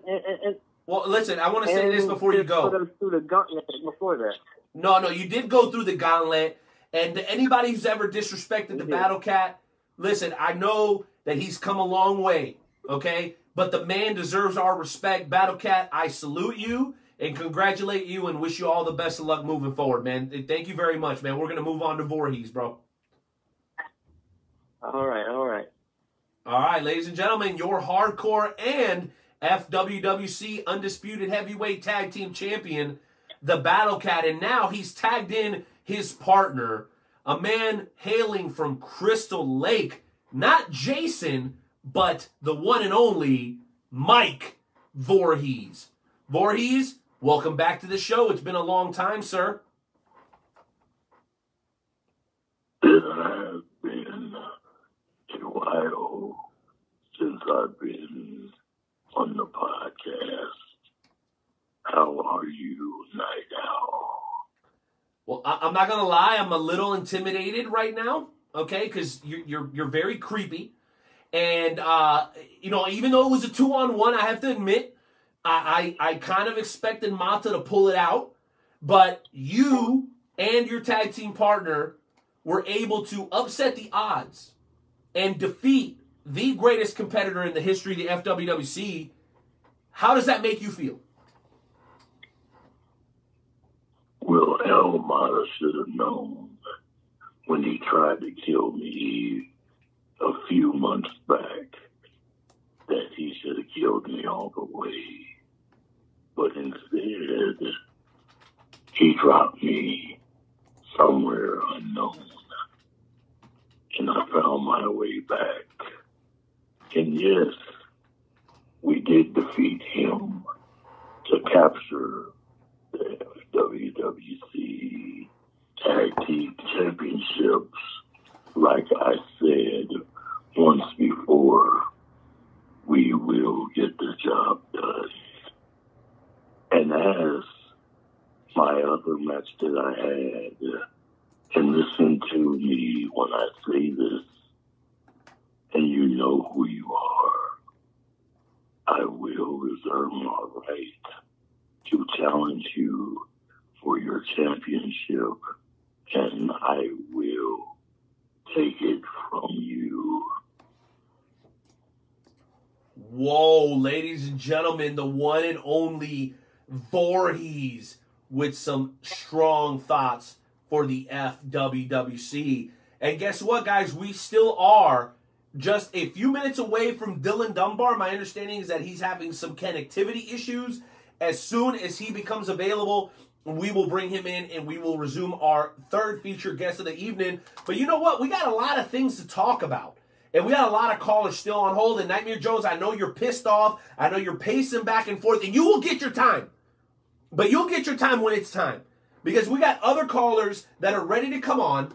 And we're going to go ahead and let them do that. But before we do, let me remind everybody that on, what is it? I believe it's May 19th. I want to try to pull this up for you guys. Wrestling Bookmarks presents COVID Con. And COVID Con was something that happened just a couple of weeks ago. And it was a 2-day, 12-hour-a-day live broadcast for absolutely free, where you got to hear from some of the very best authors and professional wrestling talent in history. Okay? Our friends, Kenny Casanova, Greg Oliver, John Cosper were all a part of it. But you also had people like Al Snow, Zabu, and countless other professional wrestling legends that were there and present for you, for the pro wrestling fan, because we all know that there's been no independent wrestling for over 2 months now. And really, it's been far too long. And here's what I just found out. So this is a little bit of breaking news. Intern Timmy, if you could do me a favor and hit that breaking news drop. I got to share this before we continue with the Wrestle Talk podcast here tonight. That's right, ladies and gentlemen. Featured on Facebook Live and Fight TV, Wrestling Bookmarks planning party is going down. Okay? So, you know what that means? That means that the Wrestle Talk podcast is going to be in there like swimwear on May 17th at 7 p.m. It's going to be a town hall broadcast.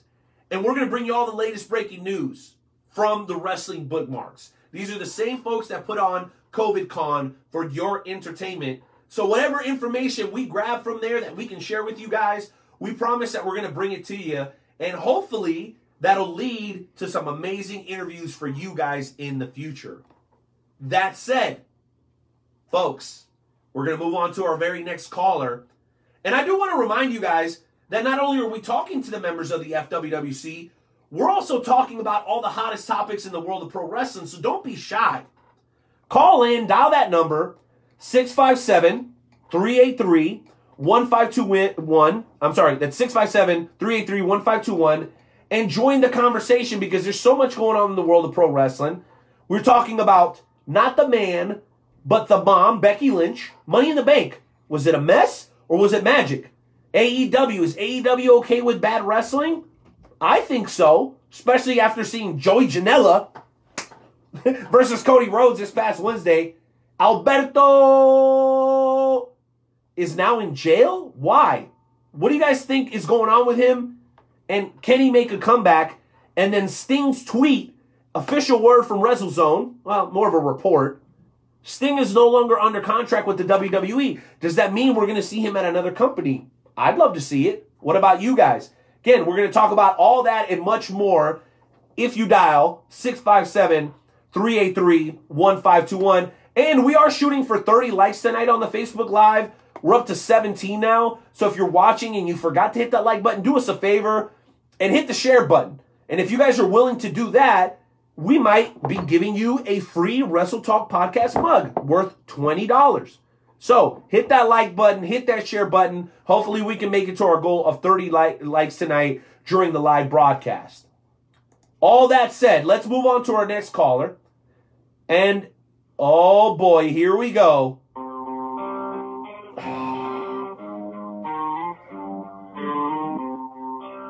It's not even time yet. It's not even time yet.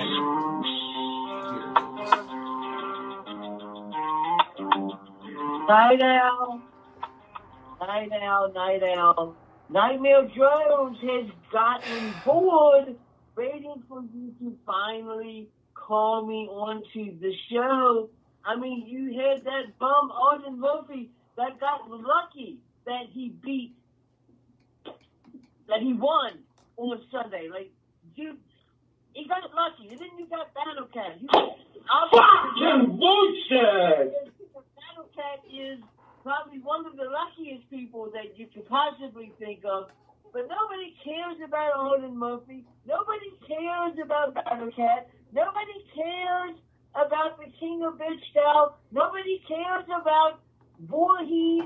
Nobody cares about any of those. The only person that people care about in the FWWC is Nightmare Never to a dime. Not a dime. Not a dime.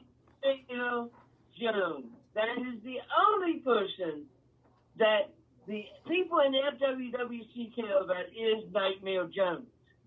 Plain and simple. The disrespect that I get. The disrespect that I get.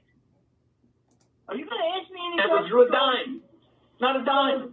Not a dime. I'm not. I'm not going to ask you any questions, Nightmare Jones, because it's not your turn. You lost this weekend. Basically, everyone in La Familia lost this weekend, but you don't want to talk about that, do you? You don't. You want to talk about how great you are and nobody cares about this. Dude, everybody loves Arden Murphy. No. King of Bleach Style No. is hotter and having a better Intercontinental Championship run than you ever had. But you don't want to talk about those things, do you? Because if I ask you those questions, all you're going to do is deflect. You're going to deflect, Nightmare Jones, like you always do. Well, okay, so here's the thing. You wanted to bring up La Familia because obviously you have this hatred for La Familia. Everybody loves it and La Familia loses, right? Well, here's a thing that you may not understand. See, La Familia may have lost all of their titles, but you know what that means? That means at SummerSlam, when La Familia wins every single one of those titles back and even more, that makes it even better because we get to look at each and every single one of your stupid faces as you're crying because La Familia has won once again. You are nothing but a hater of La Familia. You've always been a hater of La Familia. And you want to know why the ratings of the FWWC on the Wrestle Talk podcast are always plummeting? Because they have to deal with a guy by the name of the Night Owl. If you had Nightmare Jones and El Mata on the Wrestle Talk podcast, it would be a hell of a lot better, 100% better. It would be definitely more entertaining, and nobody would be falling asleep. No, God! No, God, please, no! No! No! No! Okay, well, there's our obligatory 2 minutes of time wasted on the FWWC segment. You know, Nightmare Jones, if you were this good in the ring, you might actually have a championship for once. Because as far as I can tell, you all of 2020, you've been titleless. And it's embarrassing, and all you can do is come on here and interrupt the show because you have the power to do so. And honestly, you're not doing La Familia any favors. Right now, you should just be quiet, go back to the drawing board, and figure out how to win a championship because clearly everybody in La Familia has forgotten how to do that. On to our next caller. Ladies and gentlemen, a man who does know about winning championships, having one of the greatest Intercontinental Championship reigns in Infinite history. Now, the history's only a couple of months old, I'll be fair, okay? But I think he's done a great job, and he's developed quite a following. KOB, the King of Bleach Style, is going to join us right now. And not only do I want to talk to him about the FWWC, but I also want to ask him about his thoughts on all of our topics for the High Spot segment tonight, because he's also a huge professional wrestling fan, a man who himself has been out to our Wrestle Talk podcast watch parties. So you know I love me some KOB. KOB, welcome back to the show tonight, man. How you doing? It is me, that KOB, and I'm doing grand. Mr. Night Out, how are you doing, my good man? I'm doing great, KOB, but can you talk to one of your people and make sure that they have you off speakerphone because you sound kind of muffled? We want to hear 100% loud and direct, KOB. How about this? Is this better? Oh, man, that is so much better. How's it going, man? How did Money in the Bank work out for you, bro? The KOB did damn good at Money in the Bank. You know what KOB did? He climbed that corporate ladder. He secured his Intercontinental Champion, beating off Big T. That sounds really weird. Beating Big T and beating prior guest Fallen. And then the KOB climbed another ladder. Because, you know, KOB's all about them heights. And he secured the golden ticket. Just as that happened, I went back to my dressing room, you know, the broom closet, and I went and I patched it. So that was a white golden ticket. Wow, KOB. Well, I'm very proud of you, man. You're a guy who was in and out for a while. You're back now. You seem to have found yourself. The question is, man, the Intercontinental Championship is still yours. You've got a golden ticket. Can you give us any insight as to what you're planning for FWWC Backlash in June? Yeah, well, I'm going to have to go and fight somebody for that little Intercontinental Championship. So your boy's going to walk in, going to have 1 bottle of Bleach Hall, 2 bottles of Bleach Hall. Shit, I'll have to have 3 bottles of Bleach Hall. I'll walk in, beat some ass, retain my title, and I'll hold on to that golden ticket. You know, your boy can sit. Like Daniel Bryan, I'll sit on that. Like Dolph Ziggler, I'll sit on that. I'll hold that. And when the time's right, fate will not be smelling no smoke. Woo! Wonderful! Ladies and gentlemen, the KOB represent Infinite Brand. And you know what? There's an argument to be made. Because Infinite Brand is hot. They won round 1. And they have the Warriors Heart champion. But is there anybody hotter on Infinite Brand than KOB? I don't know. It's an interesting question. As the callers continue to pile up tonight during the FWWC / High Spots segment. We couldn't get anything out of the KOB pertaining to some of our High Spots topics, but you know who's going to have some thoughts? A man that can always be relied upon to bring not only his FWWC fighting skills, but also his professional wrestling knowledge. He joins us occasionally for the Lucha Lounge. Ladies and gentlemen, welcome in a luchador to Kansas City. Luchador, welcome back on the show. How you doing tonight? Hey, how's it going, Renee? Man, it's good to hear you again, man. Dude, it is great to have you back on the show. I know you had a very busy weekend. We got a lot of great topics out on the table right now, and the FWWC is on fire tonight, as you can hear. Question is, yes, what's on your mind tonight, Luchador? Oh, man. You know, this weekend was, of course, Money in the Bank 2020 from, of course, Titan Towers. And this luchador went inside the rooftop of that place and took down 3 other superstars from the Rise brand. One, legendary Big Papa Kurt Kimbo Slice. The Fallen, of course. And the last descended, Mr. Julius Cairo. I defeated each and every single one of them, climbed up that ladder, and secured the Rise brand's golden ticket opportunity, which for me is the second time, because the very first time I earned a golden ticket opportunity, I became FWWC Heavyweight Champion for the very first time. Can you believe that? And then, of course, you have yesterday's Monday Night Raw challenge. I took on Julius Cairo once again in this, I guess, the veterans best out of 3 match. And just like Money in the Bank, I took him to the very limits and won again. Well, Luchador, I only have one question remaining for you. You are obviously a respected long-term member of the FWWC, going all the way back to Universe Mania 1. I know that this last Universe Mania was not what I think anybody wanted it to be. Especially you, right? Because we're used to the watch parties and everything. So my question is, what do you have left to accomplish here in the FWWC? I mean, you've held almost every championship, I think, besides the Warrior's Heart. You've been a champion on every level. You've been a mentor. You helped run UXT. What is left for a luchador to accomplish? Oh, man. You know, like I say to all my luchador fans out there, you know, as long as my heart is beating and there's breath in my lungs, I'm still going to go no matter what. And, you know, like I tell them all the time, and you said just now, that Warriors Heart Championship, which I call it the Holy Grail for me. One day, just one day, that championship is coming to this luchador, believe it or not.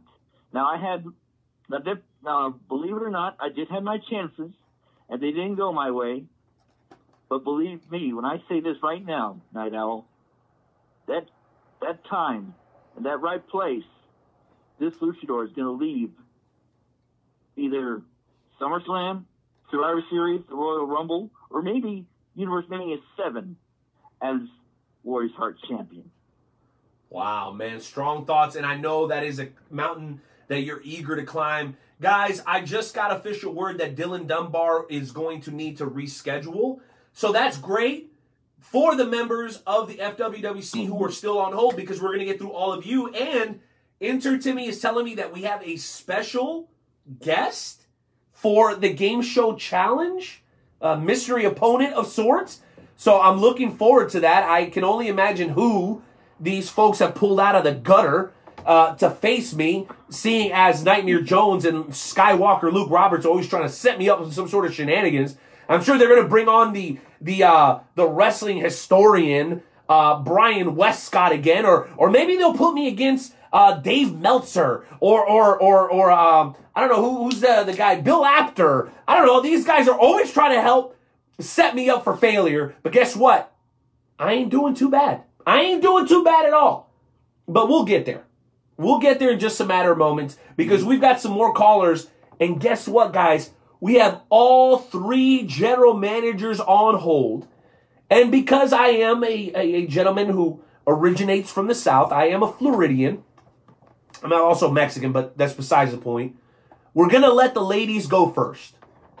She's not only one of the most loyal members of the Wrestle Talk family, one of the most knowledgeable pro wrestling fans that I know, but she's also the general manager of FWWC Inferno, who didn't do too shabby this past weekend at FWWC Money in the Bank. Ladies and gentlemen, welcome back to the show, Hardcore Sis. Hello there, Night Owl. You know, I got to tell you, being on hold, it was almost boring. I mean, first you bring in the alcoholic king of bullshit, and he does his thing. And then just now, you had on that Mr. Rogers luchador. I mean, but at least now he's got somebody more interesting. And well, Arden Murphy did a pretty good job, though. I mean, we can agree on that, right? Yeah, he did a pretty good job. I'll give him that. Okay, fair enough. Well, you know what, sis?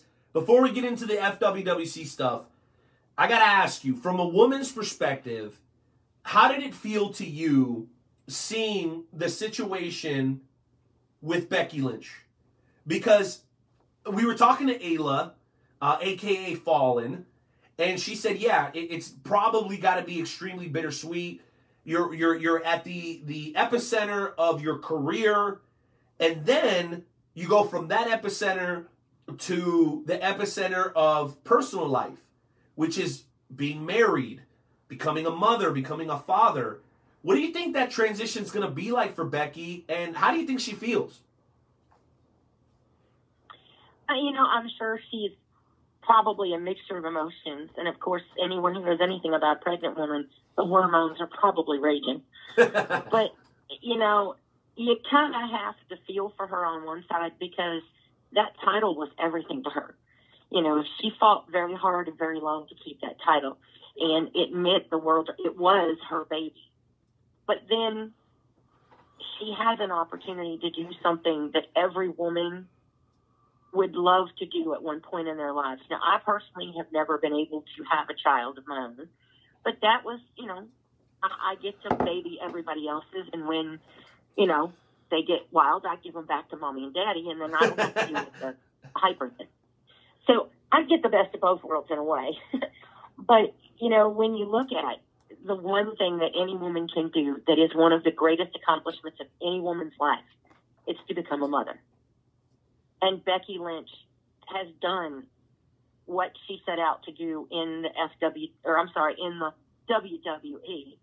And now she gets to take to being a mother and having that wonderful time. And no one says that, in a few years she can come back and we get back to the top again. That's a great point. I mean, how many times we saw Maurice come back in a very short period of time, not necessarily as an in-ring competitor. But within a year, she was back in the WWE. So hopefully we'll see the return of Becky Lynch, not the man, now the mom. The other thing I wanted to ask you about, and nobody's really taken the bait thus far before we jump into FWWC business, is Sting. No longer under contract with the WWE. Recently tweeting directly at AEW, specifically the Murder Hawk, Lance Archer, saying, I'm just glad to see you getting a much-deserved opportunity at AEW and at Lance Archer. My question for you, Suze, is this. Sting in any other promotion besides WCW and WWE? Would that make sense? The problem with a lot of these guys, and you see it with The Undertaker, you've seen it with Hulk Hogan. Sometimes they don't know when to say when, Sting, though, is one of those that's held out over the years. And like you said, he was with WCW. When WCW went under, he came to WWE. Now there's a chance for him to move on and further his career. Why not go to somewhere like AEW where they could probably use him? Let's be honest. He would probably give that promotion a shot in the arm.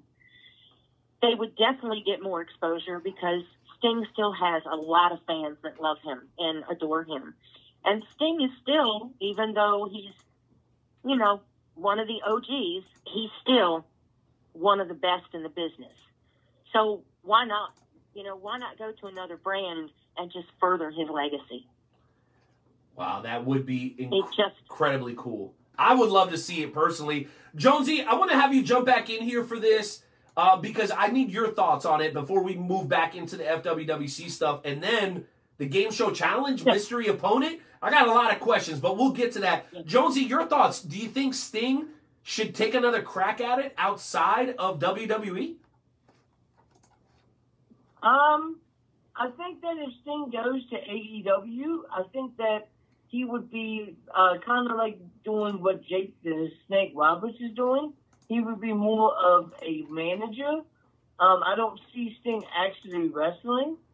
But I think that it would definitely be cool for him to go to AEW. He's been in WCW. He's been in TNA, Impact Wrestling. He's been in the WWE. So, why not go to AEW and do what Jake the Snake Roberts is doing? And I know that the AEW fanboys would absolutely love it. So, yeah.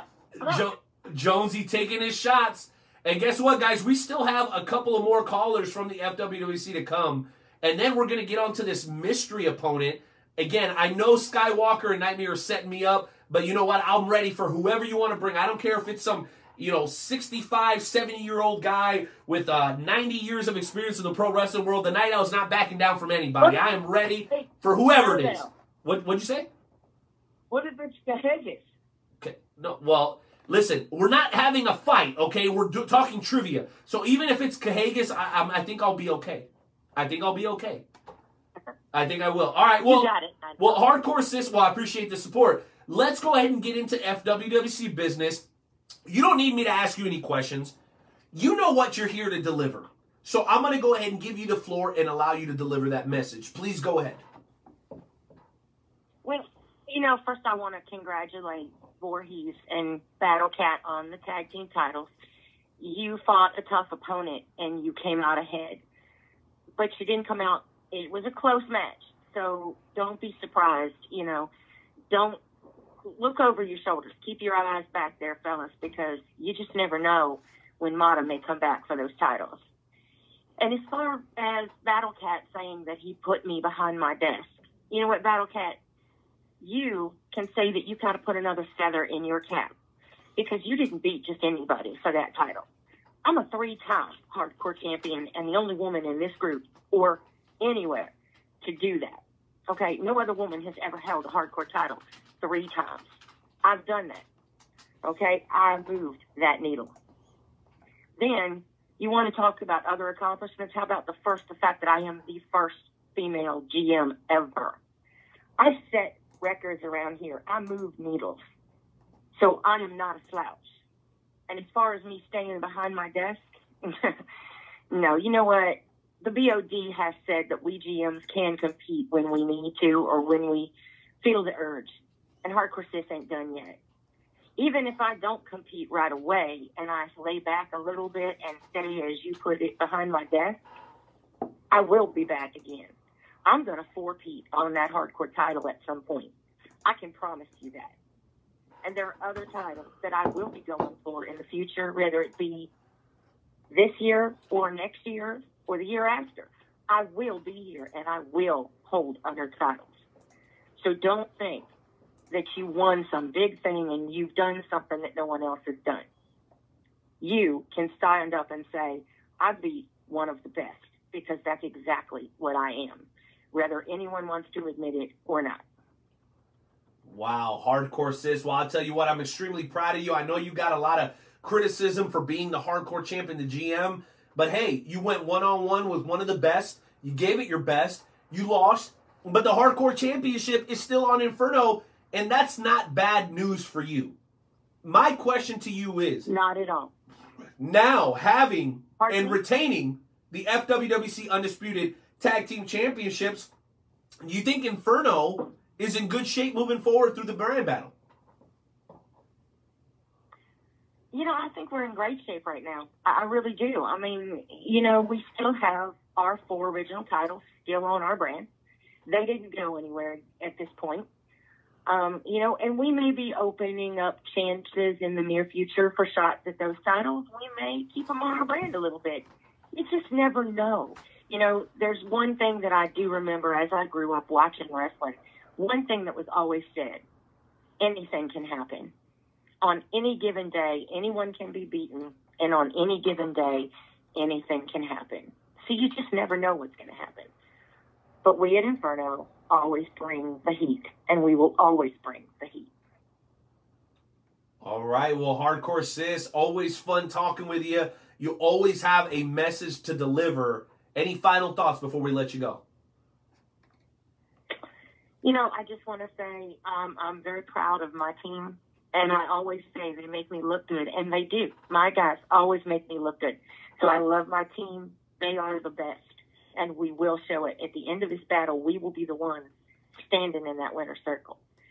And as for, Becky Lynch, I wish her and Seth Rollins all the best. I think that this is a great period of time for them in their lives. They've both done a lot in the WWE, and I think this is just going to be one more, accomplishment for them. And Alberto, man, what are you thinking, son? Somebody needs to smack you upside your head a few times. And I think there's only one way, Jonesy, to co-sign Hardcore Sis with that one.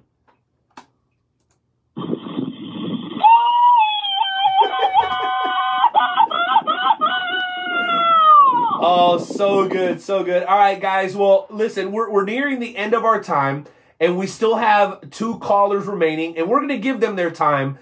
But according to Skywalker and Nightmare Jones, there's some sort of mystery opponent. Make sure you guys hang tight and continue to listen through blogtalkradio.com/Wrestle Talk Podcast. If you were a little hung up for whatever reason, don't feel bad. There's still a way to listen. And, of course, we're still live on Facebook Live. So the Wrestle Talk Podcast continues. All that said, let's move on to our next caller. And we're going to go to him first only because his phone bill has got to be going through the roof right now, seeing as he happens to be in a whole nother country. That's right, ladies and gentlemen. Let's go ahead and bring on the general manager of the Rise brand, the one and only, the Canadian, Mr. Number One, boom, baby, the Heel Deal. Boom! The ratings just went up on this episode because the Heel Deal, Mr. Number One, is live, baby. Thank you so much. Thank you so much for being here. Man, I know you got a lot on your mind. I know you had a great Money in the Bank. Why don't you tell us all about it, Heel Deal? Well, you know, I'm here, and you know, I all these weeks I don't call in. There's all these people talking crap about the Rise brand. There's Savior Ain't. There's Little T, and where are they tonight? I hope they're listening, because the Rise brand on Sunday showed why they do it better than all the rest. You had Arden Murphy and El Diablo battle it out for that world title.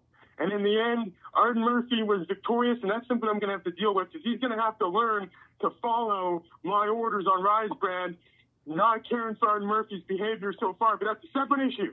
And then you had the Rise ring. You had the Rise ring, and boy, a luchador to Kansas City. What's going to happen now with him having that ring? A lot of questions. But Rise showed why on Sunday we're number one. Well, you know what? I'm sitting here and I'm reading through my notes, Heel Deal. One elephant in the room that needs to be discussed is the whereabouts of El Diablo. El Diablo, who is your first ever FWWC World Champion, went into this weird vortex after he lost the belt to Arden Murphy, who called in and had a tremendous call earlier. Hopefully you heard it. But he's gone now. So where did he go, and why did he go there in relation to El Diablo? Do you have any information for the listeners of the Wrestle Talk podcast tonight? No, I wish I did. If it was up to the Heel Deal, the next night we would have righted this whole mess. El Diablo would have had his automatic rematch, and we would have made things right. But ever since after the night was over, the first thing I tried to do was find El Diablo. Find him. I searched high, I searched low, left and right, up and down. I can't find him. I don't know where he is. And El Diablo, if you can hear me right now, we need you. Boom, baby. Come on, we need you. We need you. The leprechaun has it. Come back. Come back. We need you, El Diablo. I'm heartbroken. No, I can't take this. I can't do this. No, it's all right, man. Hang in there. Listen, you got a lot of great superstars on your roster. Okay, there's no question. So your brand is going to be okay. You're talking about Fallen. You're talking about Arden Murphy. El Diablo is obviously missing, but I'm sure at some point he'll be back. And you know what? Heel Deal. Everybody on your brand has done a fantastic job. A little bit earlier, we heard from El Luchador, and it sounds like he has huge aspirations. Who do you see as an up-and-coming, maybe under-the-radar superstar on your brand that people need to pay attention to? You know what? At one point, I called him out, and he's been answering the call, and I don't think people are paying enough attention to the resurgence of the last descendant, Julius Cairo. He's coming back up, and people better watch out. I'm interested to see what Lucha's going to do with the Rise ring. But Julius Cairo, I think if they don't watch out before they know it, snap, he may be the world champion. Wow, there you have it. A lot of people are huge fans of Julius Cairo. The only question is, can he be consistent? in this battle and rivalry with Luchador to Kansas City, he has been heel deal. What have you put in the water, and how did you get Julius Cairo back? I need to know. Hey, the heel deal, he has that energy, he has that hypeness, and I think when I hand him up, I'm going to be a motivational speaker. It's just something inside me that I don't know what it was, but I sat down with Julius Cairo. We had a heart-to-heart, and it's easier when it's family, right? La Familia, baby. We speak the same language, and we had heart-to-heart, and we just got it sorted out, and now sky's the limit, baby. Well, the sky is the limit indeed. Well, listen, before we let you go, Heel Deal, I got to get your thoughts. We've been talking about these topics throughout the night, and Jonesy, I know you can hear me. Becky Lynch and the pregnancy. The whole deal with AEW. Are you watching any AEW, Heel Deal? Do you think they're sacrificing the quality of the wrestling to put over guys like Joey Janela? And what do you think about Sting no longer under contract with WWE? Is it possible that we might see him at another promotion? And if so, would you be okay with it, Heel Deal? What are your thoughts on those topics? Okay, the three amigos. Here we go. Becky Lynch, couldn't be happier for her. It's a beautiful thing. She has done a lot for the WWE's women's division, and now this is her time. This is her time, and I think, when she gets back, she's going to be bigger than ever.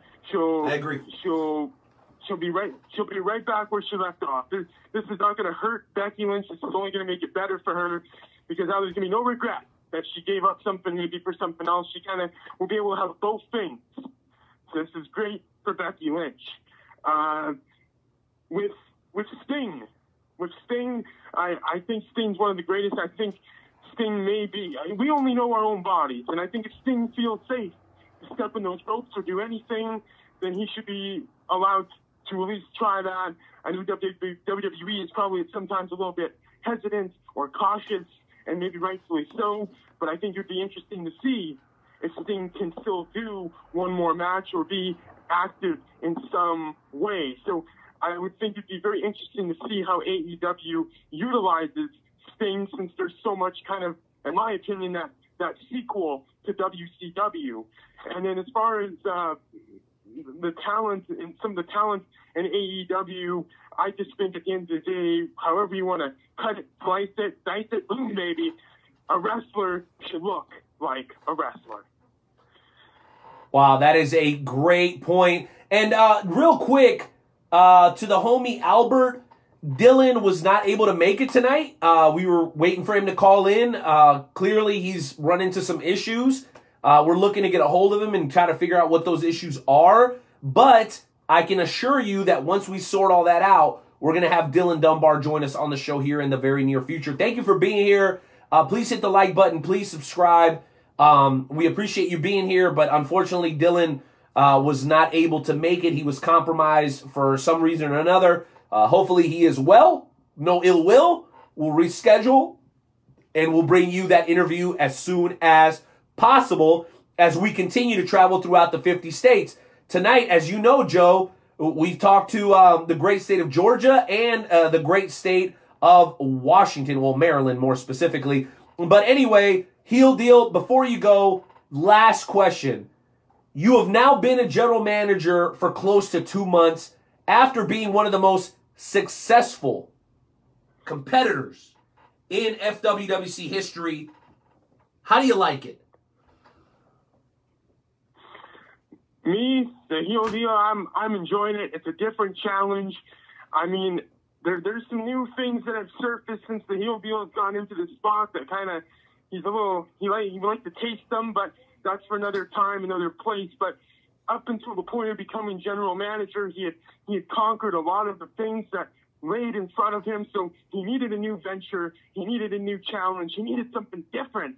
And you said one of the greatest. So I know everybody in that FWWC locker room is glad they don't have to tangle with Mr. Number One.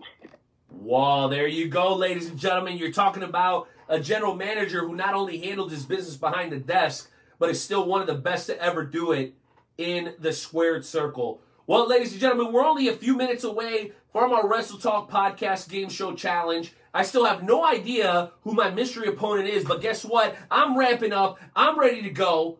And when that happens, I promise you, the Night Owl is going to give you one hell of an effort. But before we get there, we have one general manager left to speak with, and that is the general manager who led his team to a round 1 victory.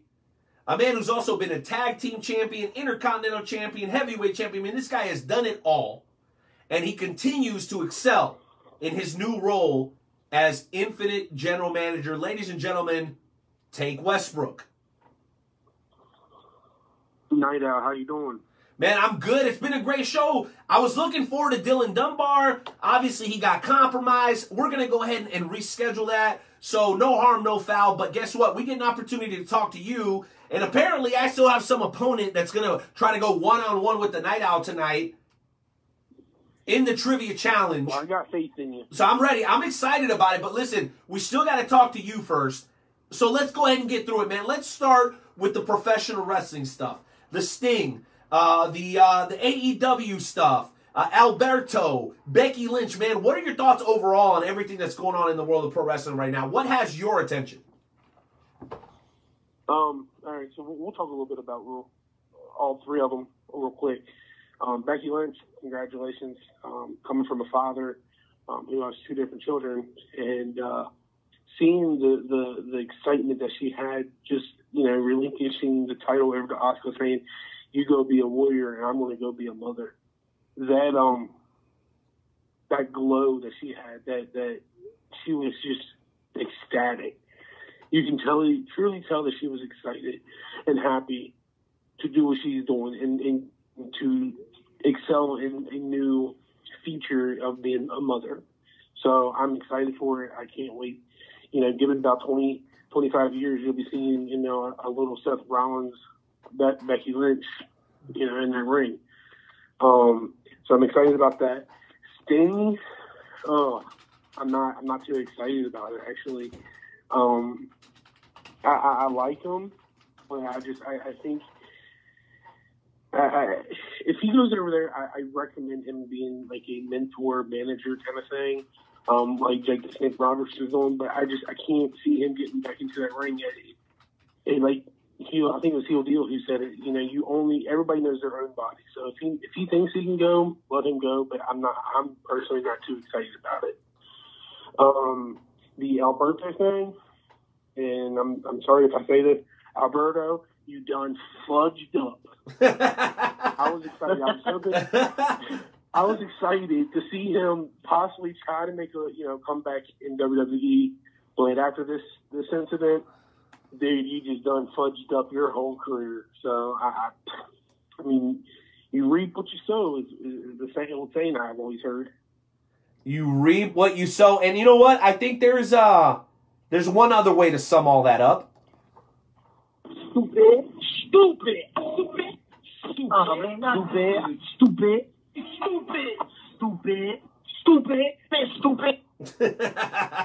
Why you gotta bring in the snitch, dude? Why you gotta bring him in, man? Isn't that your favorite wrestler? Is it the snitch your favorite wrestler, Nightmare Jones? No. There is the snitch from the Dynamo Pro, and then there is the rat turd by the name of Tekashi 6ix9ine who committed the ultimate no-no. Everybody knows. You know it. Tank knows it. I know it. No matter what happens to you, the one thing you never do is snitch on somebody. I agree. Go! Well, you know what? That is another topic for another podcast. But you know what? I can't disagree with you, Nightmare Jones. You never snitch. You never snitch unless the other people are like snitching on you. But you know what? We'll talk about that some other time. Tank Westbrook, let's get on to FWWC business. You saw what happened this past weekend. And Infinite had a great weekend at FWWC Money in the Bank. My question to you is, what are you most excited about coming down the road? Because FWWC Backlash is only 4 weeks away. Oh, it's 4 weeks and 2 days. So what are you going to do to lead your brand into victory after a great Money in the Bank weekend?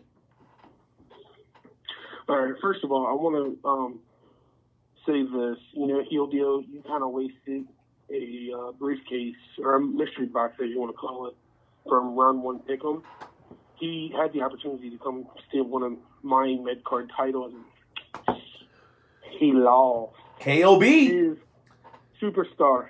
Yeah, KOB retained. Did his job. He sent falling. Well done. Well done. He sent falling. And he lost. His own superstar made his team not rise, made them fall. So, what else do I have going on for the Infinite brand? Let's see, you know, we have a lot of matches going on. Starting next Monday through June 5th, we will be doing a little tournament between all of the superstars that are currently able to go for titles, unlike Grimm, who's the European champion, KOB, who's the Intercontinental champion, and Funky, who retained his Hybrid Television championship last night. See, the rest will be able to, we're going to be going through a tournament called the Most Points Scored. See, I'm going to keep points all the way through to every single challenge. The top score will become the new number one contender for the Intercontinental title at Backlash. Wow. Spots number 2 and number 3. Nice. Spots number 2 and 3 will be fighting at Backlash because the European Championship will not be defended. But spots 2 and 3 will fight at Backlash with the special guest referee, Daniel Grimm, who is the current FWC European Champion. The winner of that match will become the number one contender for the European Championship. Then spot number 4 will be the number one contender at Backlash for the Hybrid Television Championship. Not only that, we'll be having the Warriors Heart Championship match.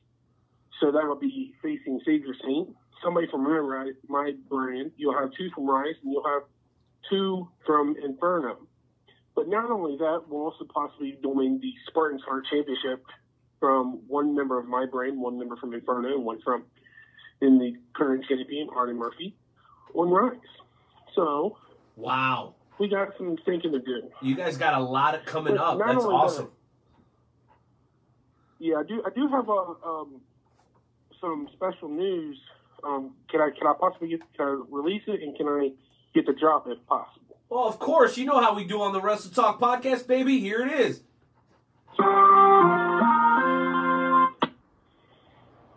My first entrant, of course, for the Warriors Heart Champion will be Savior Saint. My second entrant, I've already made it to a determination because KOB determined that he does not want to cash in his bleached golden ticket yet. But we will be having none other than the Brookwall James Butkus going into the Warriors Heart Championship match. See, this feller has beaten Savior Saint twice in a one-on-one competition. So, you know, in my eyes, if you can beat him in a one-on-one competition that's not for the title, you deserve. You have that heart. You have that passion. You have that love. You have everything for that match. So congratulations to the Brickwall, James Butkus, for being named my second entrant to the Warriors Heart Championship match at FWC Backlash.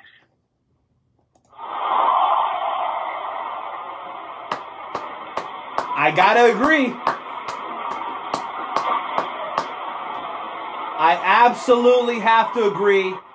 What a wonderful selection. I personally have always been a fan of the Brickwall James Butkus, Jonesy. And this last go-around, I don't know if it's because of Tank and his abilities as a general manager, but man, the Brickwall James Butkus has really turned a corner. I got to get your thoughts on this, Jonesy, before we get on to the Game Show Challenge, man. How impressive is it to see what James Butkus has been able to do on Infinite? And are you impressed? That's my question to you. Are you impressed by the Brickwall James Butkus? Of course I am. The Brickwall James Butkus, you know, he's come a heck of a long way. And, you know, the dude is on fire. You know, Nightmare Jones is still a part of the Hefty Boys. So of course I'm impressed by James Bucket. Why wouldn't I be? Well, he's an absolute beast. Yeah, he is a beast, and I'm kind of surprised that you guys are getting along with somebody who isn't in La Familia, but James Bucket has always been pretty neutral. So credit to him for that. Well, Tank Westbrook, before we let you go, we want to do what we do with everybody else and give you an opportunity to give us your final thoughts for the night, man. What do you want to share with the members of the Wrestle Talk podcast or the FWWC before we let you go? To the Inferno brand. To the Rise brand. Be ready. Woo! I love the heat, ladies and gentlemen. And you know what? That's only a preheat. Because up next is tonight's edition of the Wrestle Talk Podcast Game Show Challenge, where yours truly, the Night Owl, that's a night with a K, Night Owl with a K, night with a K, goes up against a mystery opponent. And they could have picked anybody in the world. We got a lot of amazing contacts. So I'm figuring that they pick some. I'm figuring that they pick some expert, Jonesy. You guys pick somebody who's been doing this for a long time, maybe John Cosper or Greg Oliver or somebody along those lines. But you know what? It doesn't really matter how many years of experience in the business this guy has. The Night Owl is ready. You go ahead and line him up, and I'm going to go ahead and knock him down. So let's go ahead and get the Game Show Challenge out of the way so we can close out episode 297 of the Wrestle Talk Podcast.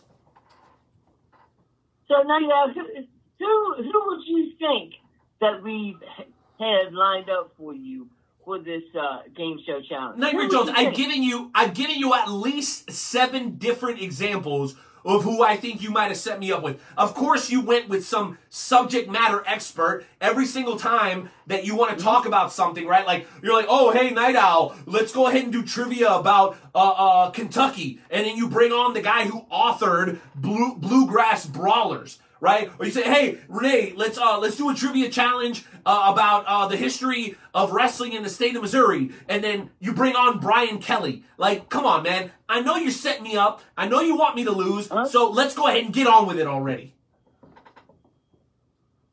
All right.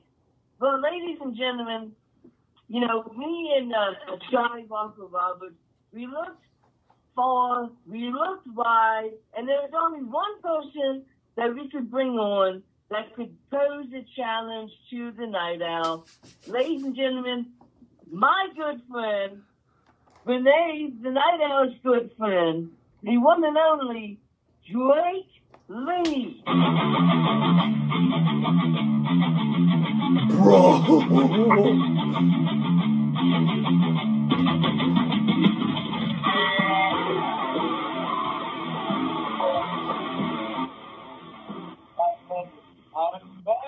Oh my gosh. Gee, you might as well have brought on the snitch. You might as well just brought on the snitch. No, you can't have me wait on hold for 30 minutes and not let me get what I got to get off my chest out, okay? So before you get your panties in a bunch, hold on. 29 minutes, Renee. 29 minutes on hold for what? To be bored. I kicked out the people renovating my throne room for my broadcast next week, kicked them out and told them to come back tomorrow just to help, just to be ready, and look what happens 30 minutes later.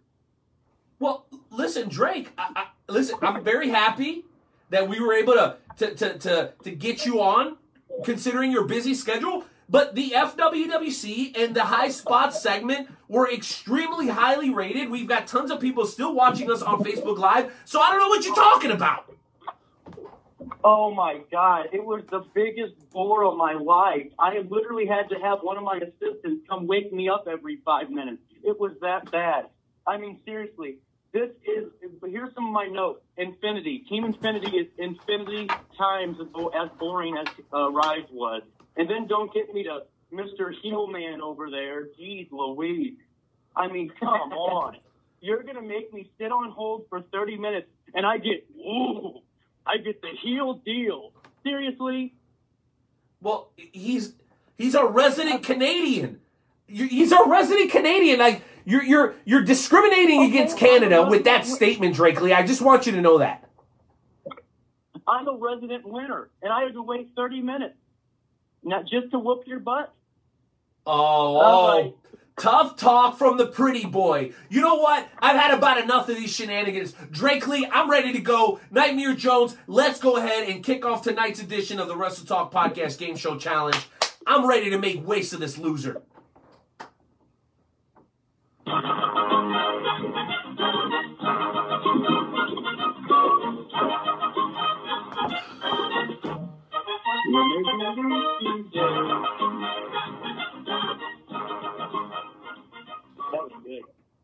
Ladies and gentlemen, welcome to this week's installment of the world famous Wrestle Talk Podcast Game Show Challenge. Tonight's contest is scheduled for the best 2 out of 3 falls. Our contestants are tonight our named Martinez and the one and only, the great, the master, Drake Lee. The master of what? What is he the master of? He's being brilliant and amazing in every damn way. Okay, I'll give it to you. In a few months. No, Joe, wait a minute. Let me give the man his props. He says he's the master. I'll give him this. He is the master baiter. All right, let's go ahead. Let's move on with the contest. Oh, wow. Let's go. Jesus Del Rio. Let's go. In a few moments, I will ask you 3 questions about a particular professional wrestling topic. Whenever you think you know the answer to the question, just shout out your answer. The first person to win 2 falls will win tonight's Game Show Challenge. Tonight's Wrestle Talk Podcast Game Show Challenge category is titled Awarded. I will give you information about 3 famous wrestlers who were awarded championships for one reason or another instead of competing in a regular match. When you think you know what I'm talking about, just shout out your answer. So, for instance, if I were to say, in the last year, one of the most talked about professional wrestling championships has been the WWE 24/7 Champion. R-Truth. Since May 20th, 2019, this championship has had 96 champions. The first champion, often known for sliding under the ring on his way to the ring.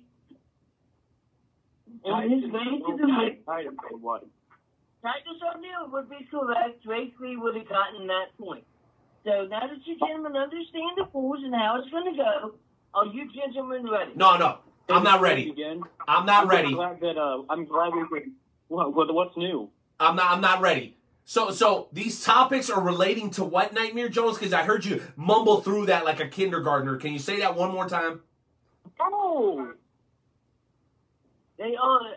It's about people that had won championships that had been handed to them, that they didn't win it in a match. Okay, fair enough. Let's go. That's what it is. I'm ready. Okay, let's do it. All right. Are you sure? Shut up, Drake. This wrestler and 2019 Hall of Famer has won an impressive 22 combined championships in the WWF/WWE. On September 2nd, on Monday Night Raw, he was awarded the heavyweight championship by Eric Bischoff. In recent years, he has gone on. In recent years, he has gone on to such executive roles as executive, senior advisor, executive vice president of talent, live events. Triple H is correct. Drake Lee has gotten the first. Oh my God! I'm just warming my hand up, getting ready to spank Renee around. Oh, shut your mouth, Drake Lee. This ain't over by a long shot. Question number 2. All right, before his 2009 Hall of Fame, he became one of the most recognizable faces in the history of WWF/WWE. He was awarded the WCW United States Championship at WCW Fall. Steve Austin is correct. Drake Lee has won the rest of our podcast show challenge. We've got one more question. Well, wait. Before we move on. Hey, listen. Before we move on, I'd like to share my thoughts at this very moment. Fucking bullshit! Okay, let's move on. What did you expect when I came on? Oh, shut up, Drake Lee. You set me up. You always set me up. Okay. All right, here you go. This wrestler was known as one of the most recognizable competitors in the original ECW. He held the UWF World Television Championship, the XPW World Heavyweight Championship, the WCW Hardcore, the WCW United States, the Taz. WCW Tag Team. Nope.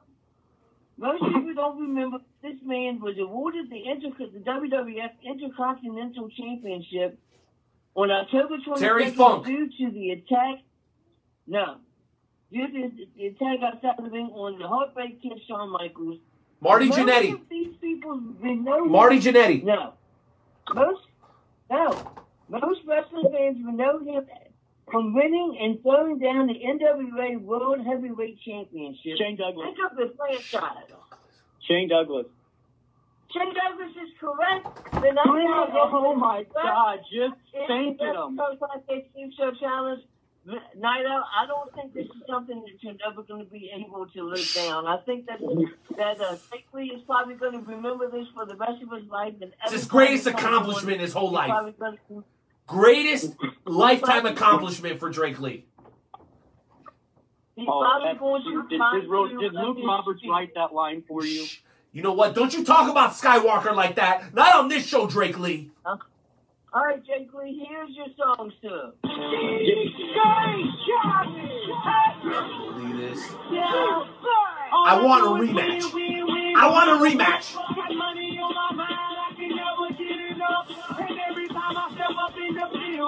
Everybody hands go up, and they say it out, and they say it out. What a moment. It's okay, Drake Lee. It's okay, Drake Lee, because we do have music for Renee. So, Renee, of course, here is your song. I just want to say this, okay? I just want to say that they switched my opponents at the last second. I had a hard day. I got a teenage daughter. They're crazy. They do all kinds of crazy stuff. They don't even talk to me. I had another opponent, and then they switched it. And it's been really, like, cold in the Midwest. I'm ready for the pool to open, and it's just been really hard today, okay? So just have some sympathy on me, okay? Please. Oh my God, did Rodell rehearse that for you? That sounds like his whining. You will not talk about big sexy Chris Rodell or Skywalker Luke Roberts in my presence. Drake Lee, don't make me drive to your fancy estate somewhere and kick your ass in person. I'm sick of you trash talking my people. Give Renee some baby aspirin and calm him down. No, it's fine. I've got. I'm thinking more lines of my dog. Okay. To try to not punch you in the face. I don't make any promises either. Try to punch you in the face. You know what? It's fine. That's fine. It's okay. It's okay. You know what? It's okay. Lethal Weapon, old school Joe. It's all right. It's okay. It's okay. All I'm going to say is this. Drake Lee, I hate losing to you, but you know what I don't hate? Having another amazing episode. I know you've been listening for a while, and the parts you didn't hear, I know you're going to go back and listen to them. Episode 297 will go down in history as one of our best episodes ever. Thank you to every caller, every sponsor. You're welcome. Every member of the FWWC, every promotion and their talent that listen to us. But more than anything else, thank you to our wonderful families that allow us to do this. And thank you to the members of the Wrestle Talk family. Mr. Grimm, Titan, and unfortunately Dylan Dunbar wasn't able to join us. But the fam filled in and did an absolutely wonderful job. I am humbled. I am grateful as we continue to creep closer and closer to episode 300 of the Wrestle Talk podcast. Drake Lee, Nightmare Jones, any final thoughts before we close out today's show? Yeah. Go ahead, Drake. It's all you. Let the guest go first, Jonesy. I was Jonesy. going to give you the final thought. And let you know take us out on your words of wisdom. But I just got this to say. Next week, live from my throne room, had to push back construction a couple of days, and it started to take a little bit longer. I will be addressing the horrible things of that terrible guy Fred Flow. You had him on about my TJ Maxx stuff, ridiculous. We're going to be addressing those terrible rumors, and we're going to get forward and move forward out of this. This fake news has got to stop. Fake news has got to stop. One last thing, Drake, before we go and let Jonesy close out the show. How do people follow you on social media? Oh, they can follow me anywhere. TikTok, Facebook, every social media platform you can think of. Drake Lee, D Lee, DPW is my username for most things. If not, just search Drake Lee and my beautiful face with my beautiful suits that only I can afford will be there. And you can even actually see some of my precious estate on some of these videos, behind the scenes stuff with staff, all the things that make Drake Lee the best dressed commentator in all of professional wrestling. Never drew a dime. Not a dime. Not a dime.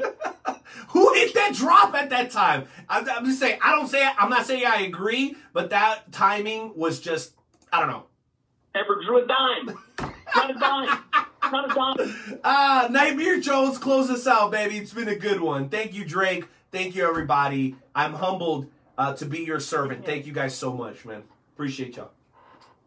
It has been an absolute great time, ladies and gentlemen. It's been awesome. We promised that we would get Dylan Dunbar on again. He had some issues, so don't worry. We would get him back on. Hey, Jonesy. Man, Jonesy, what? do we have the new Vinsanity song?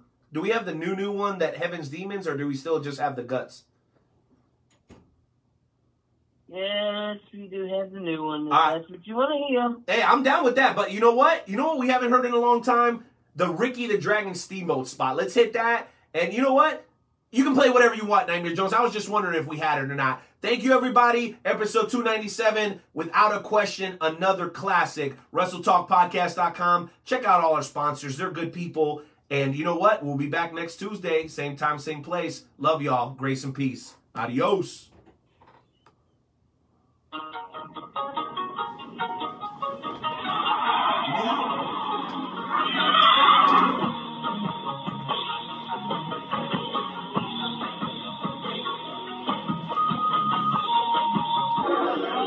Hey, wrestling fans, Ricky the Dragon Steamboat talking at you, and you're listening to the Wrestle Talk Podcast.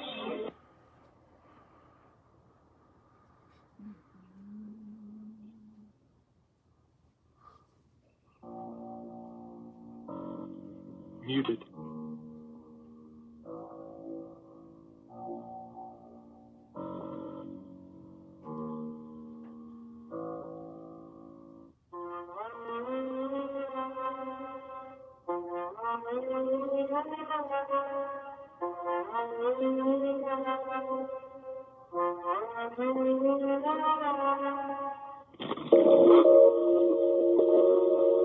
Yeah. All right. Yeah. Hey, baby. Baby, I'm gonna hit a stride. All right. Hitting numbers like some guys. I hit it like I'm at you looking nice. That pussy be on point, so I'm precise. You help me find my way about a leg. You be shining like the moon in sun rays. You made me wanna pray in church on Sunday. We count this money up and call it foreplay. We gon' take the world and make it spin. Every day we fall in love again. I could be Clyde, you could be Bonnie. You got that bomb, girl, you can bomb me. You drive me crazy, keep it cruising. When I hear your voice, it's like music. If I play games with you, I lose it. If I like you, that'd be stupid. Baby, I'm gonna get you right. Baby, I'm gonna... Thank you for using Blog Talk Radio. Goodbye.